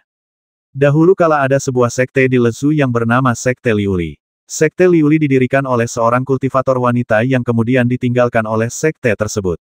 Seluruh sekte tersebut terdiri dari para kultivator wanita. Sekte Liuli tidak terlalu besar di Lezu. Sekte itu juga merupakan sekte bintang 6. Sekte bintang 6 ini dihancurkan oleh orang itu. Ketika Lan Su membicarakan hal-hal ini, ia seakan teringat kejadian saat itu, dan masih ada sedikit ketakutan di matanya. Ning Cheng agak bingung. Lan Su mampu membasmi kultivator laki-laki yang telah menyinggung perasaannya dan menggantung tubuhnya di pintu masuk Akademi Naga Phoenix, yang berarti dia bukan seorang pengecut. Apa yang membuatnya bereaksi seperti itu? Dia bukan manusia, dia Ibel total. Kecuali meninggalkan seorang gadis kecil, dia membasmi semua kultivator perempuan Sekte Liuli. Dia mengumpulkan darah mereka dan menodai mayat mereka satu persatu. Dia binatang. Lan Su seakan teringat kembali adegan mengerikan dan berdarah saat itu. Ning Cheng dengan cepat berkata, Kakak Su. Lan Su tersadar, raut wajahnya membaik, dan ia mengangguk kepada Ning Cheng sebelum melanjutkan, saya kebetulan bersembunyi di luar Sekte Liuli. Awalnya saya ingin pergi ke sana untuk melakukan sesuatu, tetapi saya menyaksikan pemandangan yang begitu berdarah. Namun, ketika saya mengetahui mengapa Ibel itu memusnahkan seluruh Sekte Liuli, saya bahkan tidak dapat mempercayainya. Ia membantai semua orang di sekte sampah itu, tetapi mengampuni seorang gadis kecil yang baru berusia sekitar 10 tahun. Saat hendak pergi, ia mengangkat gadis itu dan berkata, anak kecil, tahukah kau apa yang terjadi ketika kau bilang aku jelek? Lalu ia mengeluarkan sebilah pisau tajam, menusukkannya ke jantung gadis kecil itu, dan melemparkannya langsung ke jurang yang dalam. Binatang buas itu. Ning Cheng mengepalkan tinjunya. Jika dia bisa membasmi orang ini, dia akan segera melakukannya. Setelah menceritakan kejadian ini, Lan Su tampak agak lega. Ning Cheng, aku tidak bisa menilai tingkat kultivasi orang ini, tapi kurasa dia sudah di atas alam pembukaan laut.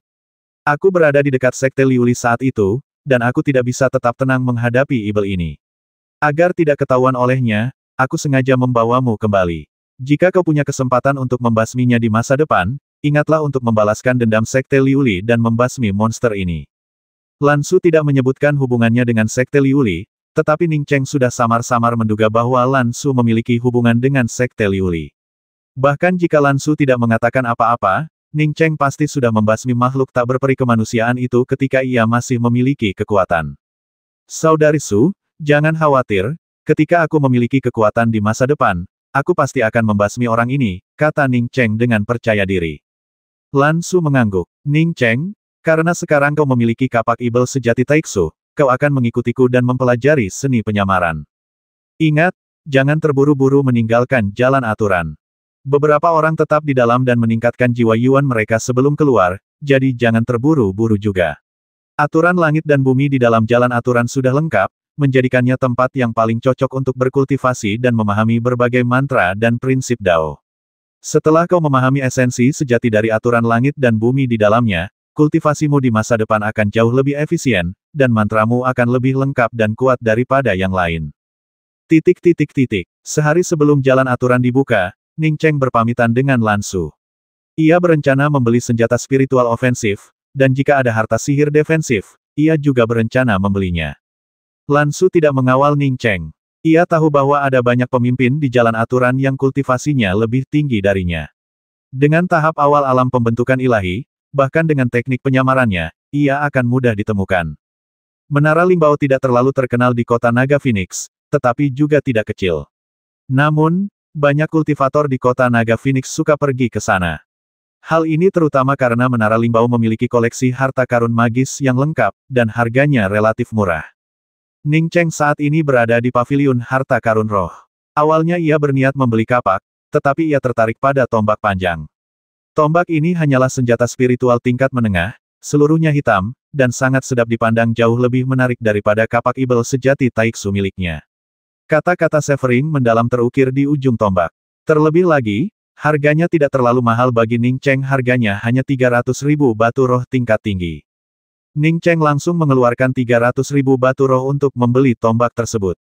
Melihat pembelian Ning Cheng yang sangat cepat, asisten toko Limbao Lou langsung tahu bahwa Ning Cheng adalah orang kaya. Setelah membungkus tombak dengan sangat teliti untuk Ning Cheng, ia dengan antusias memperkenalkan, Limbao Lou saat ini sedang mengadakan pameran harta sihir pertahanan. Jika teman ini tertarik, silakan datang dan melihatnya. Di mana itu Ning Cheng sedang mencari untuk membeli item sihir pertahanan, dan ketika penjaga toko menawarkan untuk memperkenalkannya, dia langsung bertanya. Ada di atas. Pelayan itu menunjuk ke arah tangga, tempat banyak petani datang dan pergi. Ning Cheng segera mengucapkan terima kasih dan bergegas menaiki tangga. Setelah mencapai lantai atas, Ning Cheng melihat aula luas yang dipenuhi berbagai artefak sihir pertahanan, dan tahu ia telah datang ke tempat yang tepat. Ia langsung menyukai sebuah kuali berharga, yang bertuliskan 3 karakter kuali Qiankun dan memiliki penampilan yang sangat menarik. Ning Cheng menyukai kuali Qiankun ini bukan hanya karena penampilannya, tetapi juga karena dalam legenda Tiongkok kuno, kuali Qiankun digunakan oleh leluhur Hongjun dan merupakan perwujudan dari harta karun purba.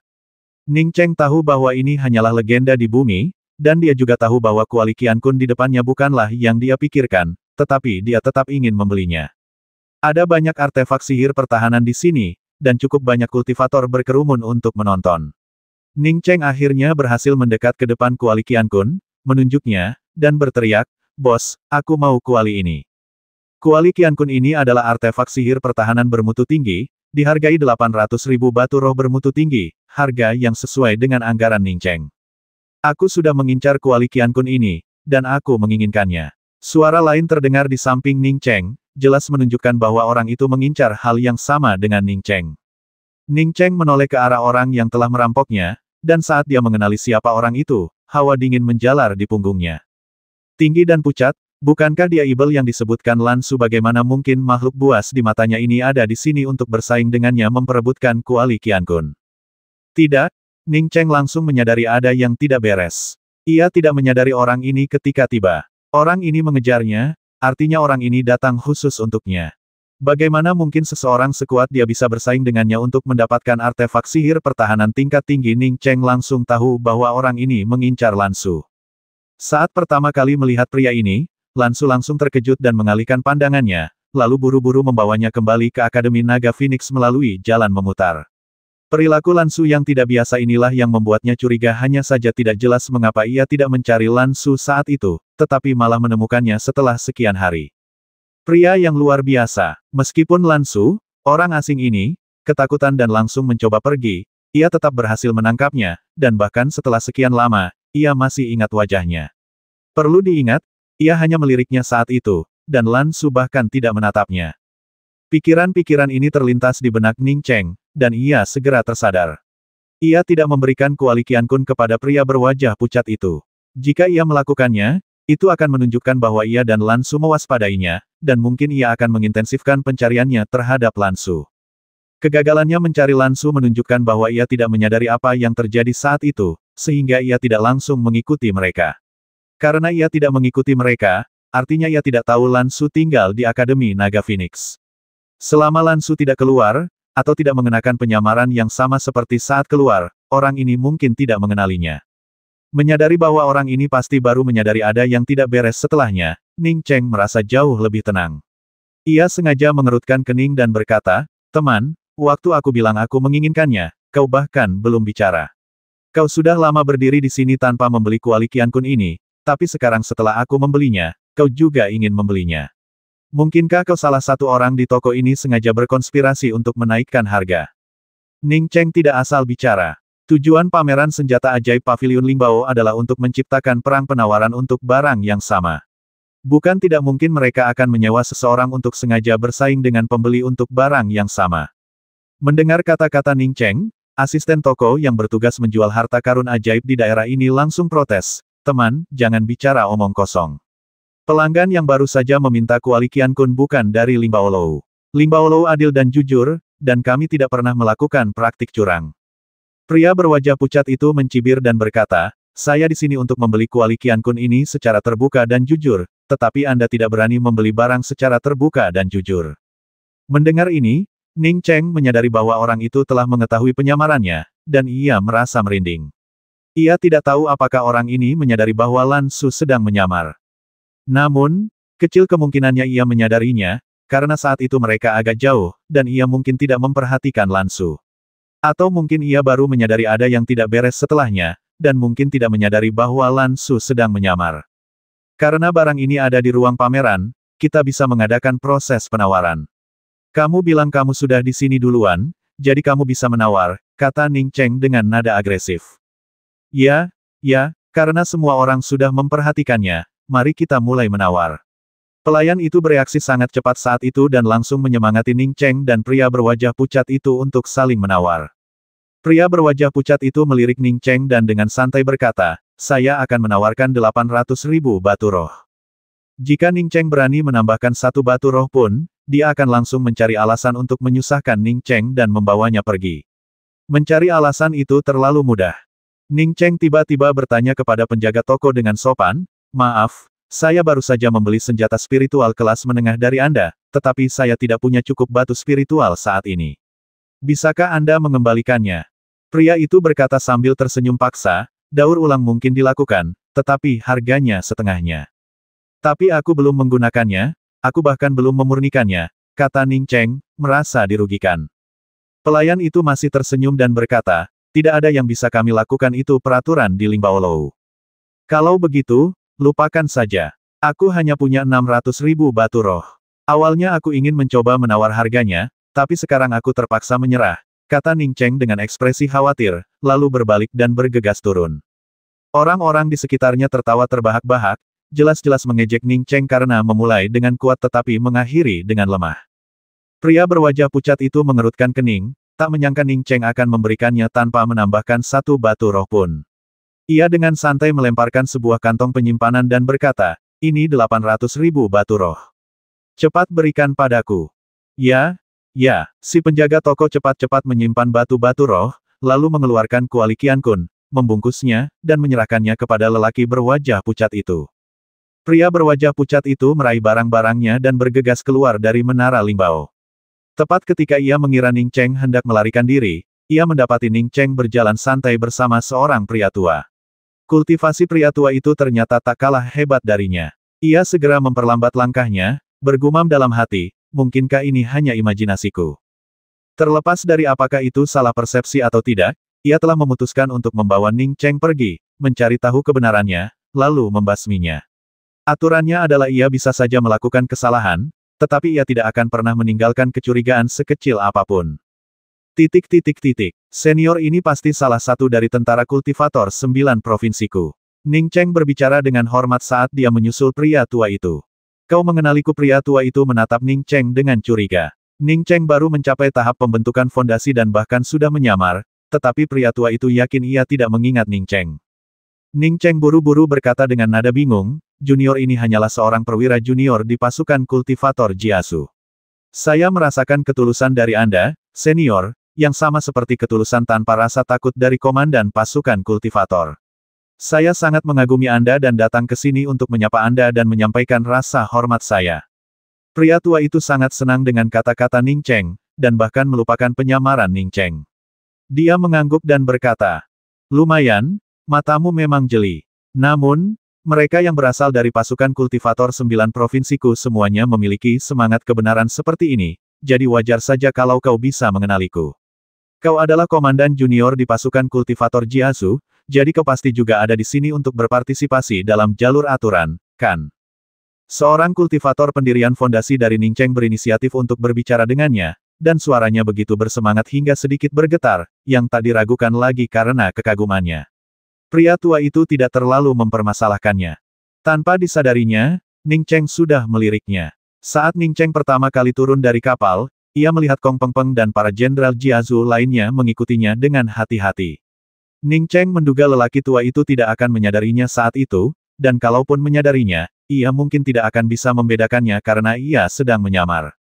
Ya, aku di sini untuk berpartisipasi dalam jalan aturan. Komandanku menyuruhku untuk menyamar ketika aku pergi ke kota Naga Phoenix, agar tidak memberi pelajaran kepada para murid sekte besar itu dan membuat mereka mencariku. Ning Cheng menggaruk kepalanya sedikit malu saat berbicara, jadi aku menyamar, tetapi setelah berkeliaran sebentar, aku tidak memiliki konflik dengan murid sekte besar manapun. Meskipun ia berbicara dengan malu-malu, Ning Cheng diam-diam membencinya. Ia berpikir, semua kultivator di 9 provinsi yang bertugas di ketentaraan memiliki jiwa yang mulia. Lupakan saja. Haha, pria tua itu tertawa terbahak-bahak, menarik, komandanmu memang menarik. Kapal dari jalan aturan akan segera datang, ikutlah denganku ke alun-alun naga dan Phoenix untuk naik kapal. Ning Cheng sangat gembira. Ia telah berbicara begitu lama, dan inilah yang ia minta. Setelah lelaki tua itu mengatakannya, ia dengan cepat dan hormat menjawab, terima kasih, komandan. Merupakan suatu kehormatan bagi saya. Pria berwajah pucat di kejauhan akhirnya berhenti mengikutinya. Ia yakin Ning Cheng dan lelaki tua itu sangat akrab. Meskipun ia tidak tahu mengapa, ia yakin ia tidak bisa berbuat apa-apa pada Ning Cheng, setidaknya tidak sekarang. Kalaupun terpaksa, ia harus menunggu sampai Ning Cheng muncul sendirian. Sayangnya, dia tidak tahu bahwa Ning Cheng muncul kembali sendirian setelah mereka meninggalkan Rules Road. Ning Cheng mengikuti lelaki tua itu sampai ke alun-alun naga dan Phoenix, dan ia langsung tahu bahwa ia aman. Sekalipun Ibel berwajah pucat itu luar biasa kuat, ia tak akan berani bersikap arogan di alun-alun naga dan Phoenix. Orang tua ini pastilah anggota berpangkat tinggi dari pasukan kultivator. Rasanya tidak pantas untuk terus mengikutinya, jadi begitu mereka tiba di alun-alun, Ning Cheng segera membungkuk dan berkata, terima kasih, komandan, karena telah mengizinkan saya ikut. Saya sangat terbantu dengan bimbingan Anda. Sekarang saya akan bergabung dengan pasukan Jiasu. Pria tua itu mengangguk. Kau cukup hebat. Kau pandai bicara dan terus terang. Kuharap kau bisa menaati aturan dan menaati perintahmu. Ning Cheng terkekeh dalam hati. Komandan ini menarik, ia merasa begitu lugas hanya setelah beberapa kata sanjungan. Sepertinya bahkan seseorang yang telah mencapai tingkat kultivasi tinggi pun masih senang dipuji. Ning Cheng sudah melihat Kong Peng Peng mondar-mandir dengan cemas di sana, tahu bahwa dia sedang menunggunya, jadi dia segera menghampiri dan mengirimkan suaranya, Jenderal Kong, aku telah menyinggung seorang tokoh berpengaruh dari sekte besar di kota Naga Phoenix, jadi aku menyamar. Kong Peng Peng kemudian memperhatikan Ning Cheng. Kata-kata Ning Cheng langsung mengungkapkan kesulitannya. Ia bertukar pandang dengan Ning Cheng, lalu berjalan mendekat dan meletakkan token giok di tangan Ning Cheng, menyampaikan suaranya, hanya ini yang bisa kulakukan. Ketika kapal menuju jalan aturan tiba, naiklah sendiri. Kau bisa menggunakan token giok identitas ini untuk memasuki jalan aturan. Setiap 5 tahun, aku akan datang ke kota Naga Phoenix untuk menunggumu. Berhati-hatilah di dalam jalan aturan. Terima kasih, Jenderal. Ning Cheng masih sangat berterima kasih kepada Kong Peng Peng. Tanpa Kong Peng Peng, ia tidak akan bisa datang ke Lesu, apalagi pergi ke jalan aturan. Kong Peng Peng memiliki kepribadian yang lugas dan merupakan teman yang layak didekati. Ning Cheng sebenarnya ingin mempercayakan Kong Peng Peng untuk mengantarkan beberapa barang miliknya kepada Meng Jingxiu, tetapi karena teringat ibu Meng Jingxiu yang sudah tua, Ning Cheng mengurungkan niatnya. Mengenai mempercayakan Kong Peng Peng untuk menyampaikan pesan kepada Lan Su, Ning Cheng mempertimbangkannya matang-matang dan akhirnya menyerah. Lan Su tahu apa yang penting jika ia tidak menyampaikan pesan, tidak masalah, tetapi jika ia menyampaikannya, ia mungkin akan ketahuan. Lagi pula, Kong Peng Peng yang bejat itu mungkin akan kehilangan nyawanya jika melihat Lan Su. Setelah menyerahkan token giok kepada Ning Cheng, Kong Peng Peng segera pergi untuk berbicara dengan para komandan lainnya. Ia jelas tahu bahwa menyinggung murid sekte besar manapun di Lezu bukanlah hal yang baik. Jika Ning Cheng ketahuan, ia tidak yakin bisa menangani situasi ini. Ning Cheng melihat beberapa wajah yang familiar. Gui Yutang dan Cui Niping ada di sana, tetapi keduanya sudah mencapai tahap awal alam cairan mendalam. Wanita bergaun ungu bernama Rusue juga ada di sana, melihat sekeliling seolah sedang mengamati sesuatu. Meskipun ia masih mengenakan kerudung, ada lebih dari selusin wanita bercadar di alun-alun, jadi ia tampak tidak canggung. Jia Lingwei dan Chang Sun Yan juga ada di sana, tetapi yang membingungkan Ning Cheng adalah mereka berdua tidak berbicara dengan wanita berpakaian ungu. Selain itu, Ning Cheng juga melihat pria yang pernah bersama Yong Guyun. Ning Cheng bahkan tidak menyadari sosok sekecil itu. Tatapan Ning Cheng menyapu dan ia melihat Yang Suhui, murid sekte Lei Yu yang dulu sangat menyayanginya. Namun, Yang Suhui sudah berada di tingkat ke-6 tahap pembentukan fondasi. Hanya dalam 2 tahun, ia telah naik dari tingkat ke-9 alam kondensasi ke tingkat ke-6 tahap pembentukan fondasi, sebuah kemajuan yang tak kalah mengesankan dibandingkan wanita berpakaian ungu dari sekte Unian. Hanya saja, Ning Cheng memiliki keengganan alami terhadap sekte kultivasi ganda, dan karena itu juga tidak menyukai para pengikut sekte kultivasi ganda. Jiao Ning Cheng hampir menerjang maju untuk menyerang ketika seorang wanita bergaun biru muda muncul di hadapannya itu Jiao dari makam. Wanita ini kejam, ia telah membasmi wanita bergaun hijau itu hanya dengan 1 pukulan.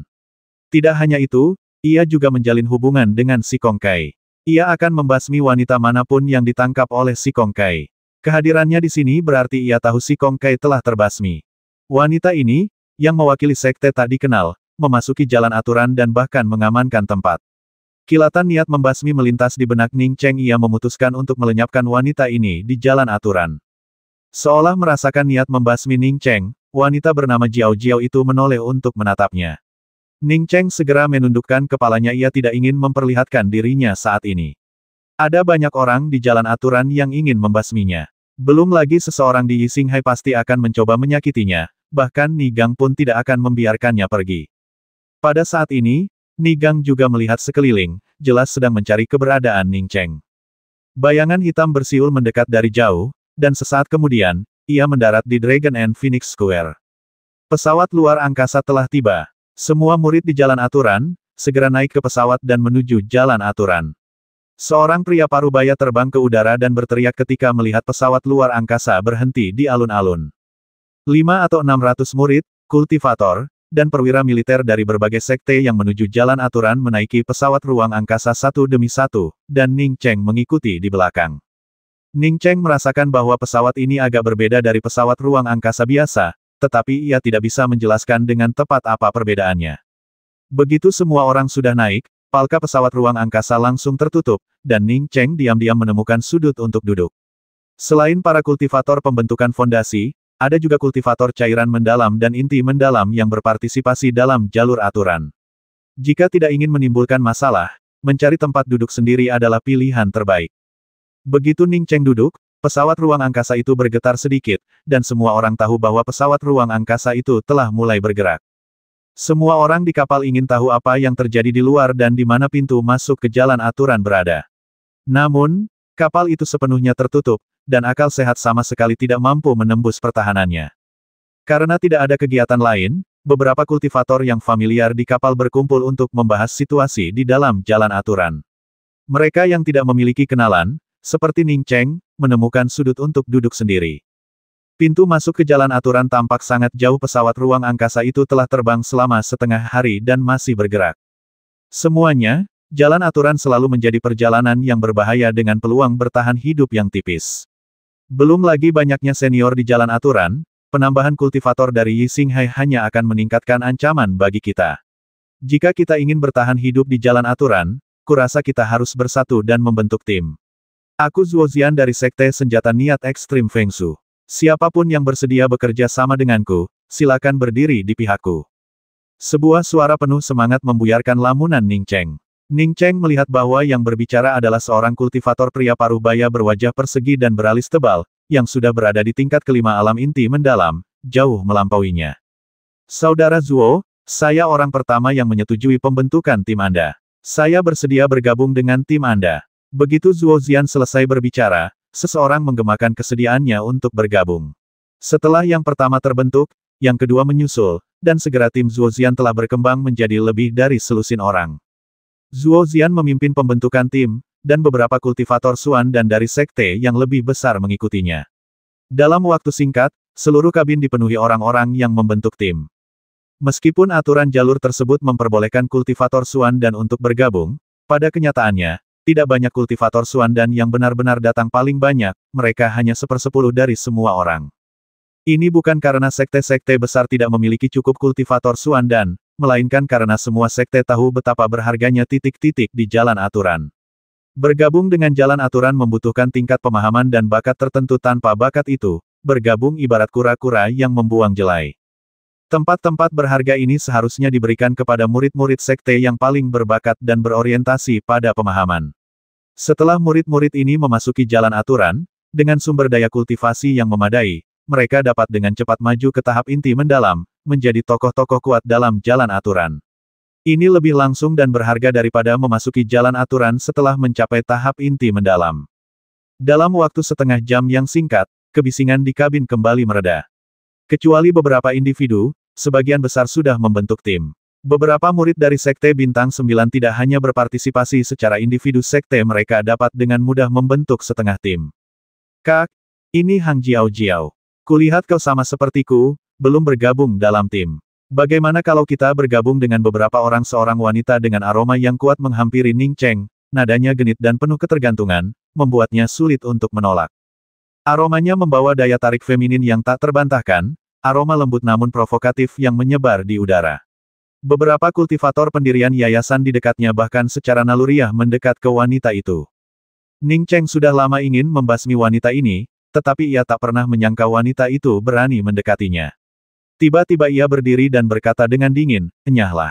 Kabin itu hening sejenak setelah kata-kata Ning Cheng. Seorang kultivator wanita cantik dari alam cair mendalam telah berinisiatif untuk bekerja sama dengan seorang kultivator pendirian fondasi. Tidak masalah jika kultivator pendirian fondasi itu tidak setuju, tetapi menyuruhnya pergi saja sudah keterlaluan. Tindakan ini sangat kasar dan tidak sopan, sama sekali tidak menunjukkan rasa hormat kepada kultivator wanita itu. Ekspresi Hang Jiao Jiao pun berubah, ia tak menyangka akan disuruh pergi oleh orang sekecil itu. Namun, ia langsung tahu apa yang harus ia lakukan. Matanya memerah, lalu ia menundukkan kepala dan mulai terisak. Kalau kau tidak mau bergabung, ya sudah, suruh saja seseorang. Kenapa harus menyuruh mereka pergi? Apa begini cara sektemu mengajarimu bersikap kasar? Ning Cheng terkejut ketika orang pertama yang melompat keluar dan membelanya adalah Ru Sue, seorang wanita bergaun ungu dari Sekte Unian.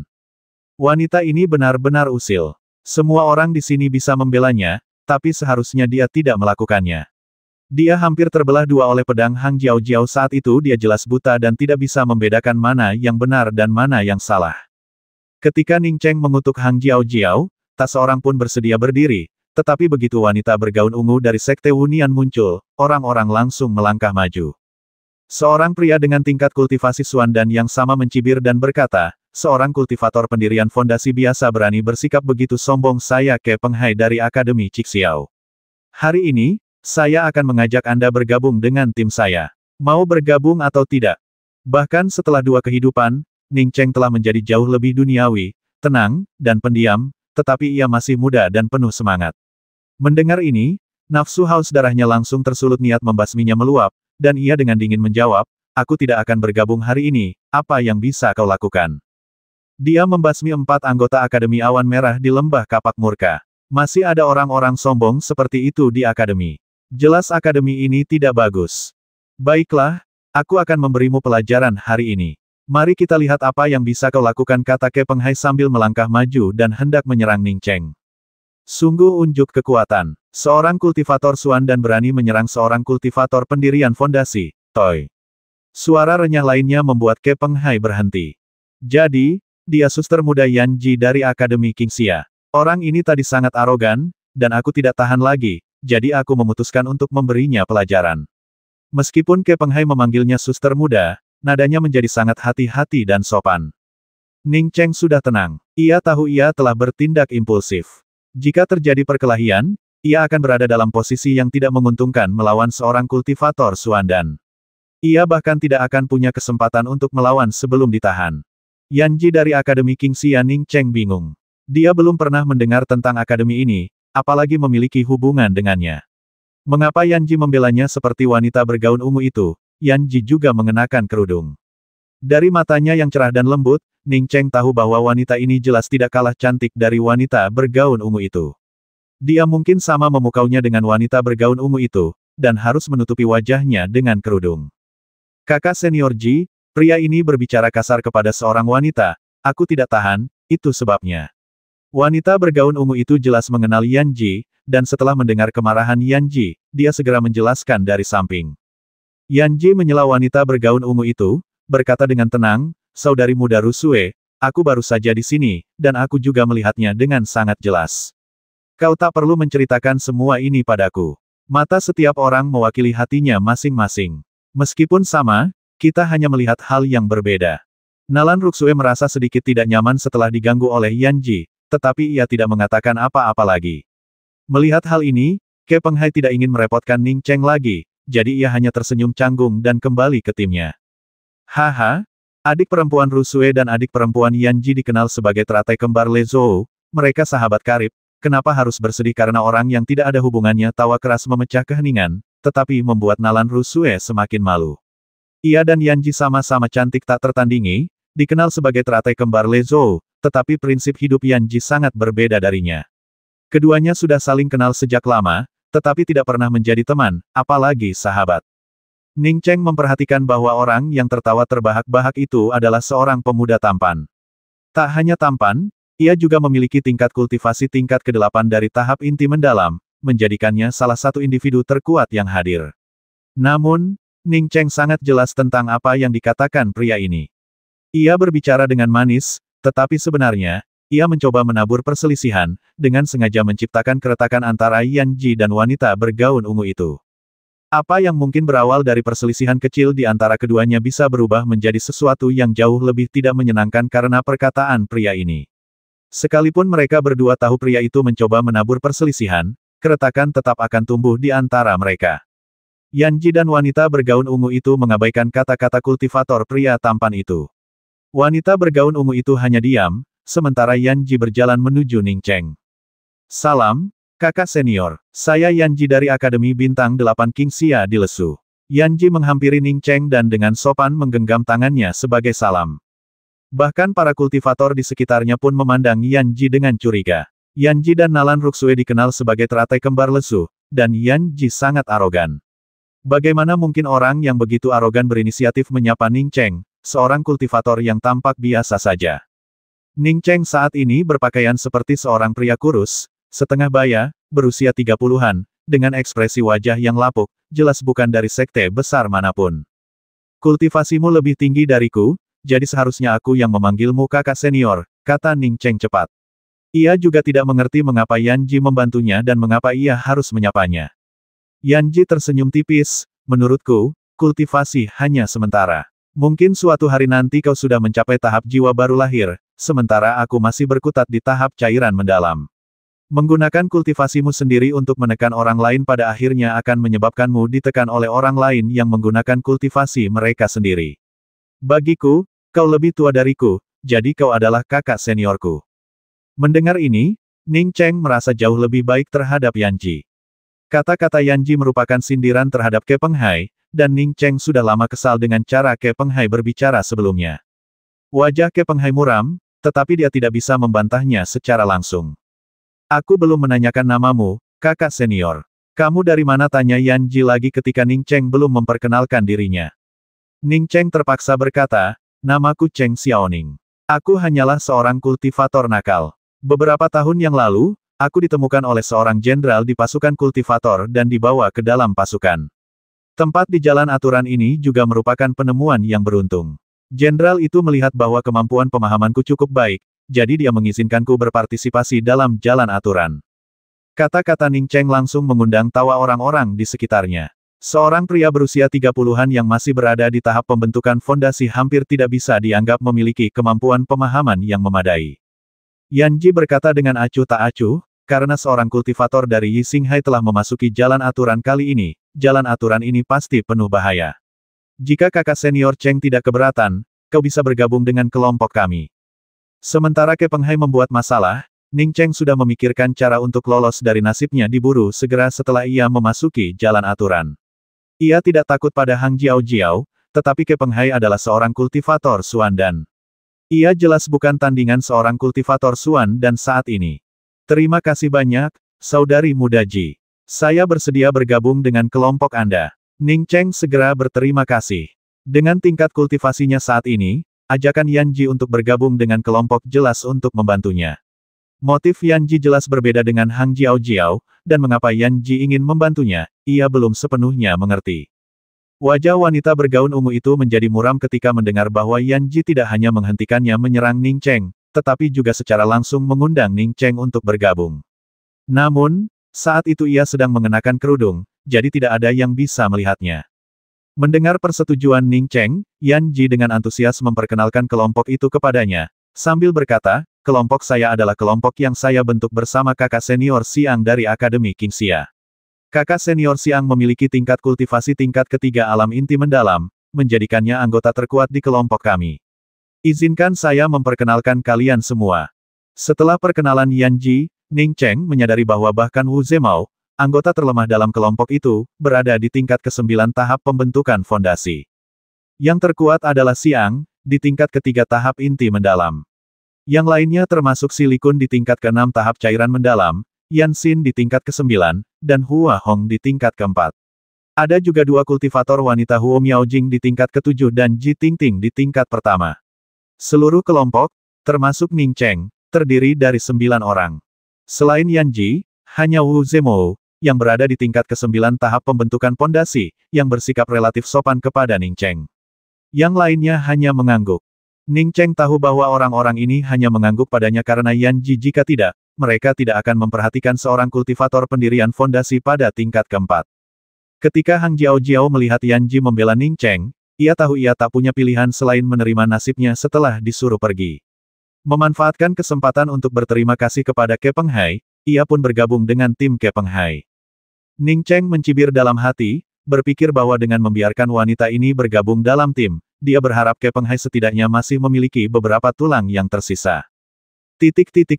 Keributan yang disebabkan oleh Ning Cheng tidak meluas, dan berkat campur tangan Yan Ji, keadaan menjadi tenang. Saat Ning Cheng masih bertanya-tanya mengapa Yan Ji membantunya, ia tiba-tiba menerima pesan telepati dari Yan Ji. Kakak Cheng, apakah kau masih bertanya-tanya mengapa aku membantumu?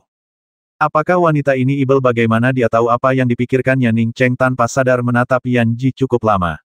Yan Ji mengangguk ramah kepada Ning Cheng dan melanjutkan transmisi suaranya, aku membantumu karena aku tidak suka Hang Jiao Jiao ini. Saat dia berbicara denganmu, ada sedikit provokasi. Ucapan pergimu membuatnya terdiam, dan aku mengenalinya. Bertahun-tahun yang lalu, seorang wanita dan seorang kultivator pria dengan tingkat kultivasi Suan Liquid yang sama menghabisi sebuah desa. Saat itu, dia sedang menyamar. Aku sedang berlatih di luar saat itu, dan kultivasiku lebih rendah daripada mereka, jadi aku hanya bisa menahannya.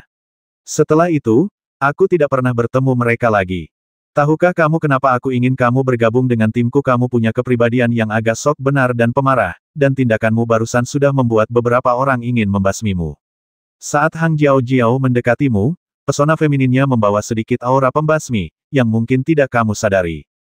Hang Jiao Jiao memendam niat membasmi terhadapnya. Ning Cheng langsung teringat bahwa sebelum naik ke kapal, ia telah menunjukkan sedikit niat membasmi terhadap Hang Jiao Jiao. Sekarang sepertinya Hang Jiao Jiao sudah merasakan niat membasmi itu.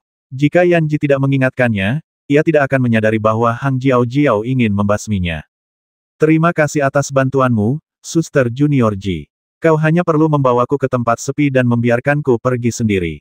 Ning Cheng segera mengungkapkan rasa terima kasihnya. Ia tahu bahwa Yan Ji memintanya untuk membentuk tim, bukan untuk melakukan apapun, melainkan hanya untuk menyelamatkan nyawanya. Mengenai perkenalan Yan Ji yang rumit tentang anggota tim dan pertanyaannya tentang latar belakangnya, itu sepenuhnya karena rasa hormat. Ia tidak ingin orang lain berpikir bahwa ia hanya membantu dan sama sekali tidak tertarik untuk mengetahui nama-nama anggota tim. Ia adalah seorang wanita yang mempertimbangkan orang lain. Yan Ji mengangguk, tidak menunjukkan keberatan kepada Ning Cheng. Ia sungguh-sungguh berniat menyelamatkan nyawa Ning Cheng saat memasuki jalan aturan. Setelah aman, Ning Cheng akan mencari peluangnya sendiri, dan mereka akan berpisah. Jika ia tetap mempertahankan Ning Cheng di tim setelah memasuki jalan aturan, yang lain pasti akan keberatan. Menanyakan nama Ning Cheng dan memperkenalkan anggota tim, seperti yang diinginkan Ning Cheng, semata-mata karena rasa hormatnya. Ning Cheng semakin menyayangi Yan Ji. Setelah berpikir sejenak, ia menambahkan, Hang Jiao dan kekasihnya saat ini bersembunyi di sebuah pemakaman di Jiazhu, dan mereka berdua sering pergi dan menghabisi desa-desa tak berdosa.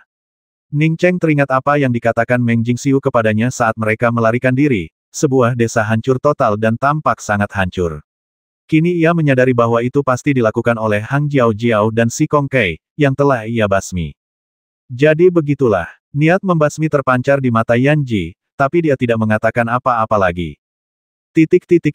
Hari berikutnya berlalu, dan tiba-tiba pintu kabin terbuka. Sebuah suara tua memanggil dari luar, pintu masuk jalan aturan telah tiba. Semuanya, keluar. Semua orang merasa agak pengap di dalam kabin, dan sekarang setelah mereka mencapai pintu masuk, mereka semua bergegas keluar. Ning Cheng mengikuti di belakang tim Yan Ji, tidak terburu-buru. Meskipun kultivasinya bukan yang terburuk di antara mereka, ia tetap termasuk yang terlemah.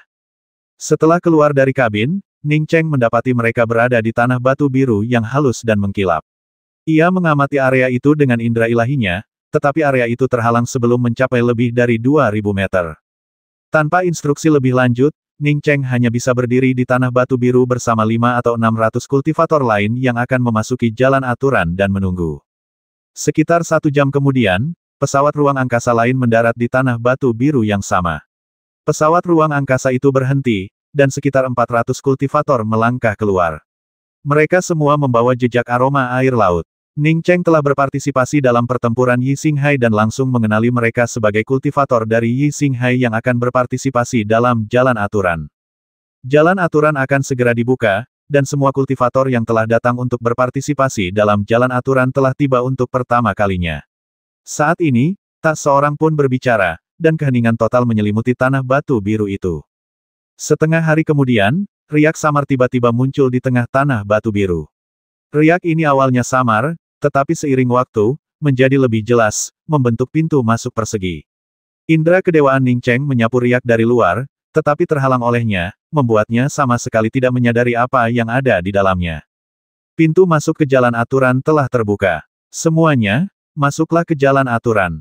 Saat seorang lelaki tua yang berdiri di depan riak-riak air berbicara, 1000 orang yang berpartisipasi dalam jalan aturan dengan cepat menyerbu masuk ke pintu masuk persegi yang bergelombang itu.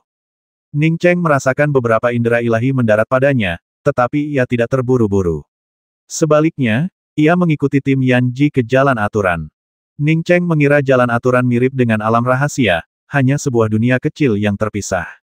Ketika ia melihat bahwa tempat di bawah kakinya memang jalan setapak yang ditutupi rumput hijau, ia berpikir, jadi itu benar-benar sebuah jalan setapak.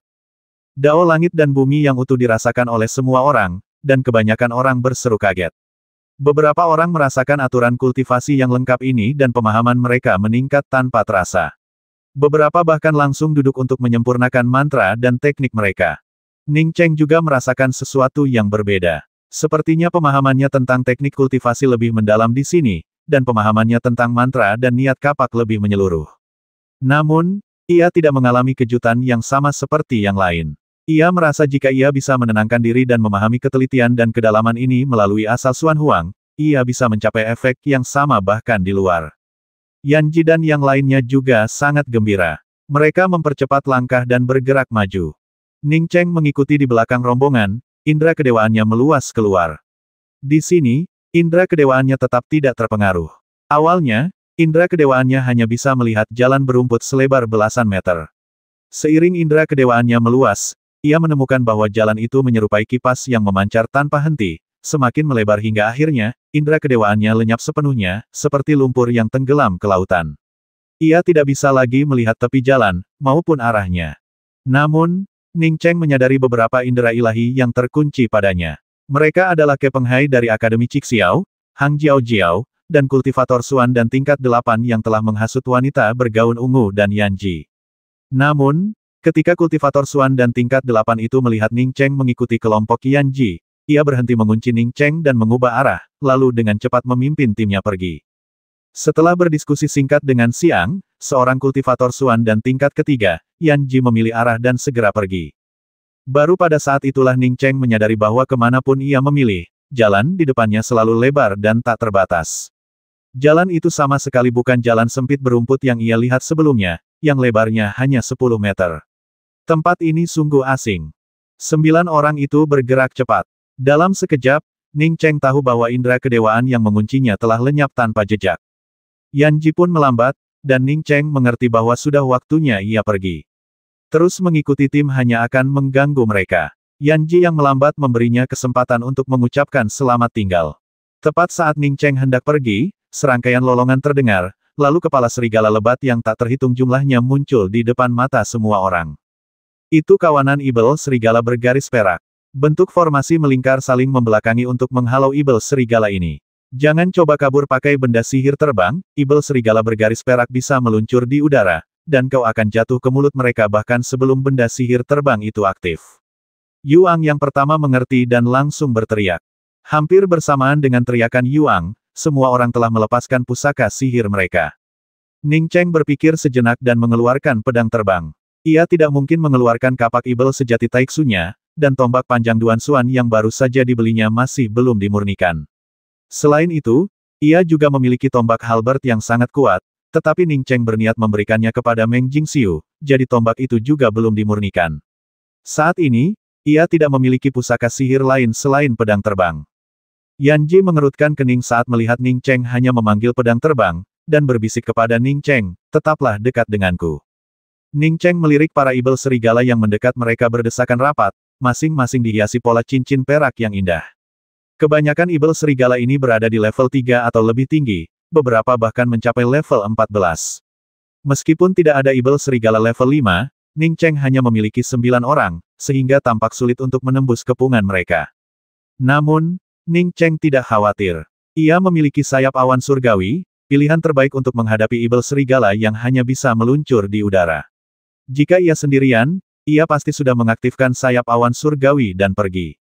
Saat ini, kultivasinya sedang berada di titik terendah, dan Yan Ji memintanya untuk mendekat agar bisa merawatnya. Begitu Ning Cheng mendekati Yan Ji, Ibel serigala langsung menerkamnya. Senjata ajaib Yan Ji adalah pita meteor biru. Ketika pita meteor bergerak, ia menghasilkan sinar bintang yang tak terhitung jumlahnya, yang dapat membasmi musuh atau membentuk lingkaran perisai pertahanan. Ning Cheng segera menyadari masalahnya. Pita meteor Yan Ji cukup efektif melawan Ibel serigala level 3, Ibel serigala bergaris perak level 3 biasa akan tertusuk dan berdarah jika terkena cahaya bintang pita meteor. Bahkan beberapa Ibel serigala bergaris perak level 4 tingkat akhir, dengan kulit tebal dan daging keras, hanya akan rontok sebagian bulunya atau, paling parah, bercak darah, tanpa kerusakan fatal. Ning Cheng menduga cahaya bintang Yan Ji pasti memiliki aspek yang lebih kuat, tetapi cahaya bintang yang lebih kuat juga akan menghabiskan lebih banyak energi. Sekalipun Yan Ji mati-matian melepaskan cahaya bintang yang lebih kuat, ia tetap tidak akan mampu membasmi banyak Ibel serigala level 4. Ketika esensi sejatinya habis, Ibel serigala bergaris perak di sini akan tetap ada. Ning Cheng memandang orang-orang lainnya. Selain Yuang, yang mampu menjatuhkan beberapa mayat Ibel serigala dalam setiap serangan, orang-orang lainnya jauh lebih lemah daripada Yan Ji. Melihat kecepatan orang-orang ini membasmi setan serigala, dan meningkatnya jumlah setan serigala, bencana ini benar-benar tidak dapat dihindari. Yan Ji tidak melancarkan jurus pamungkasnya. Pita meteor biru itu sudah menunjukkan tanda-tanda akan mundur. Ning Cheng sudah mendekati Yan Ji, dan dengan mundurnya Yan Ji, punggungnya menempel sepenuhnya di punggung Ning Cheng. Sensasi lembut yang luar biasa menyelimutinya. Untuk sesaat, Ning Cheng merasakan tubuh Yan Ji menegang, tetapi dengan cepat kembali ke kelembutan semula. Ia tahu ini karena Yan Ji sangat malu, dan juga karena ia tak sanggup bertahan lebih lama lagi kalau tidak, ia tak akan mundur dan bersandar padanya. Ah! Teriakan kesakitan terdengar. Ning Cheng melihat Ji Tingting, yang baru berada di level pertama Suan Liquid, terkena tebasan pedang Silver Pattern Wolf Demon di dadanya, meninggalkan luka berdarah. Jika ini terus berlanjut, ke-9 orang di sini akan dibasmi oleh Ibel serigala bergaris perak ini. Ning Cheng tidak berani menahan diri lagi, ia menghunus pedang terbangnya, menciptakan kilatan cahaya pedang es dari udara tipis. Sinar pedang es ini seakan memiliki mata, seketika membentuk jaring es raksasa. Di bawah jaring sinar pedang ini, napas Ibel serigala bergaris perak level 3 melambat, dan beberapa bahkan membeku, lalu langsung terbasmi oleh sinar pedang. Bahkan Ibel serigala bergaris perak level 4 pun tak bisa bergerak oleh jaring tombak es yang tak berujung ini. Ning Cheng sangat gembira melihat ini. Esensi sejati dan indera keilahiannya telah meningkat pesat, dan efek penggunaan 36 tombak es mendalam dengan pedang terbangnya begitu hebat, sesuatu yang sebelumnya mustahil. Ini menunjukkan bahwa alasan mengapa ia tidak bisa menggunakan 36 tombak es mendalam sebagai kartu truf sebelumnya bukanlah karena teknik tombak tingkat mendalamnya buruk, tetapi karena kekuatannya yang kurang. Tidak mengherankan jika mantra tingkat Suan begitu kuat dengan kekuatan yang cukup, mantra tingkat Suan memang jauh lebih kuat daripada mantra biasa. Yan Ji sudah luar biasa kuat, jadi bagaimana mungkin ia melewatkan kesempatan seperti itu? Cahaya bintang yang dipancarkan pita meteor biru tidak lagi tersebar luas, melainkan terkonsentrasi menjadi beberapa sinar. Sinar-sinar ini menembus mata Ibel serigala bergaris perak tingkat 4 yang agak lamban, dan hanya dalam waktu singkat, ia telah membasmi lebih dari selusin Ibel serigala bergaris perak yang terkena cahaya pedang Xuanbing. Yan Ji sangat gembira, ia tak menyangka sihir pedang terbang Ning Cheng begitu mengerikan dan dahsyat. Cahaya pedang Xuanbing memang tak mampu langsung membasmi Ibel serigala berpola perak tingkat 4, tapi dengan bantuannya, tak peduli berapa banyak Ibel serigala yang ada, mereka takkan jadi masalah, asalkan Ning Cheng bisa bertahan. Ning Cheng pasti bisa bertahan. Ia masih berjuang untuk membasmi Ibel serigala level 4, yang hanya bisa ia lumpuhkan sementara. Saat ia siap membasminya, Ibel serigala level 4 itu pasti sudah mendapatkan kembali mobilitasnya. Dengan tingkat kultivasinya saat ini, mustahil ia bisa membasmi banyak Ibel serigala level 4. Pada saat ini, Yan Ji telah menebus kekurangannya. Dengan bantuan Yan Ji, itu adalah kombinasi yang sempurna. Teknik Xuanbing 36 Spear miliknya mampu membuat para Ibel serigala bergaris perak ini ragu sejenak. Dengan kultivasi Xuannya lapisan ke-9 miliknya, Yan Ji dapat memanfaatkan waktu ini untuk membasmi para Ibel serigala bergaris perak. Dengan serangan terkoordinasi ini, sejumlah besar Ibel serigala bergaris perak dengan cepat terbasmi. Yan Ji yang terhanyut dalam hiruk-pikuk pembasmian tidak menyadari bahwa Ning Cheng telah berhenti. Saat ini, ia bersandar pada Ning Cheng dan terus-menerus mengaktifkan cahaya bintang. Ning Cheng berhenti karena para Ibel serigala bergaris perak mulai mundur. Ibel serigala bergaris perak adalah binatang yang sangat licik, muncul berkelompok dan memiliki indera bahaya yang luar biasa kuat. Pembantaian besar-besaran yang dilakukan Ning Cheng terhadap para Ibel serigala bergaris perak telah memperjelas bagi mereka bahwa terus bertahan berarti kematian. Dengan lolongan serigala alfa, para Ibel serigala pun berhamburan. Ibel serigala bergaris perak telah mundur, teriak para anggota tim dengan gembira. Ketika Ibel serigala bergaris perak menyerang tim ini, hampir semua orang memusatkan perhatian mereka pada Ibel serigala, berjuang mati-matian untuk membasmi mereka. Sekarang setelah Ibel serigala mundur, tekanan pada semua orang berkurang, dan mereka semua pulih. Yuang sangat gembira. Ia yakin para Ibel serigala telah melarikan diri ketakutan karena pembantaian besar-besaran yang telah ia lakukan. Ia berbalik, dengan sedikit kebanggaan di matanya, dan berkata, "Adik Ji, meskipun ada banyak Ibel serigala bergaris perak ini, selama mereka menyadari bahwa pengepungan tidak ada gunanya, mereka akan mundur sendiri." Dia berhenti di tengah kalimat saat melihat Yan Ji bersandar erat di punggung Ning Cheng. 200.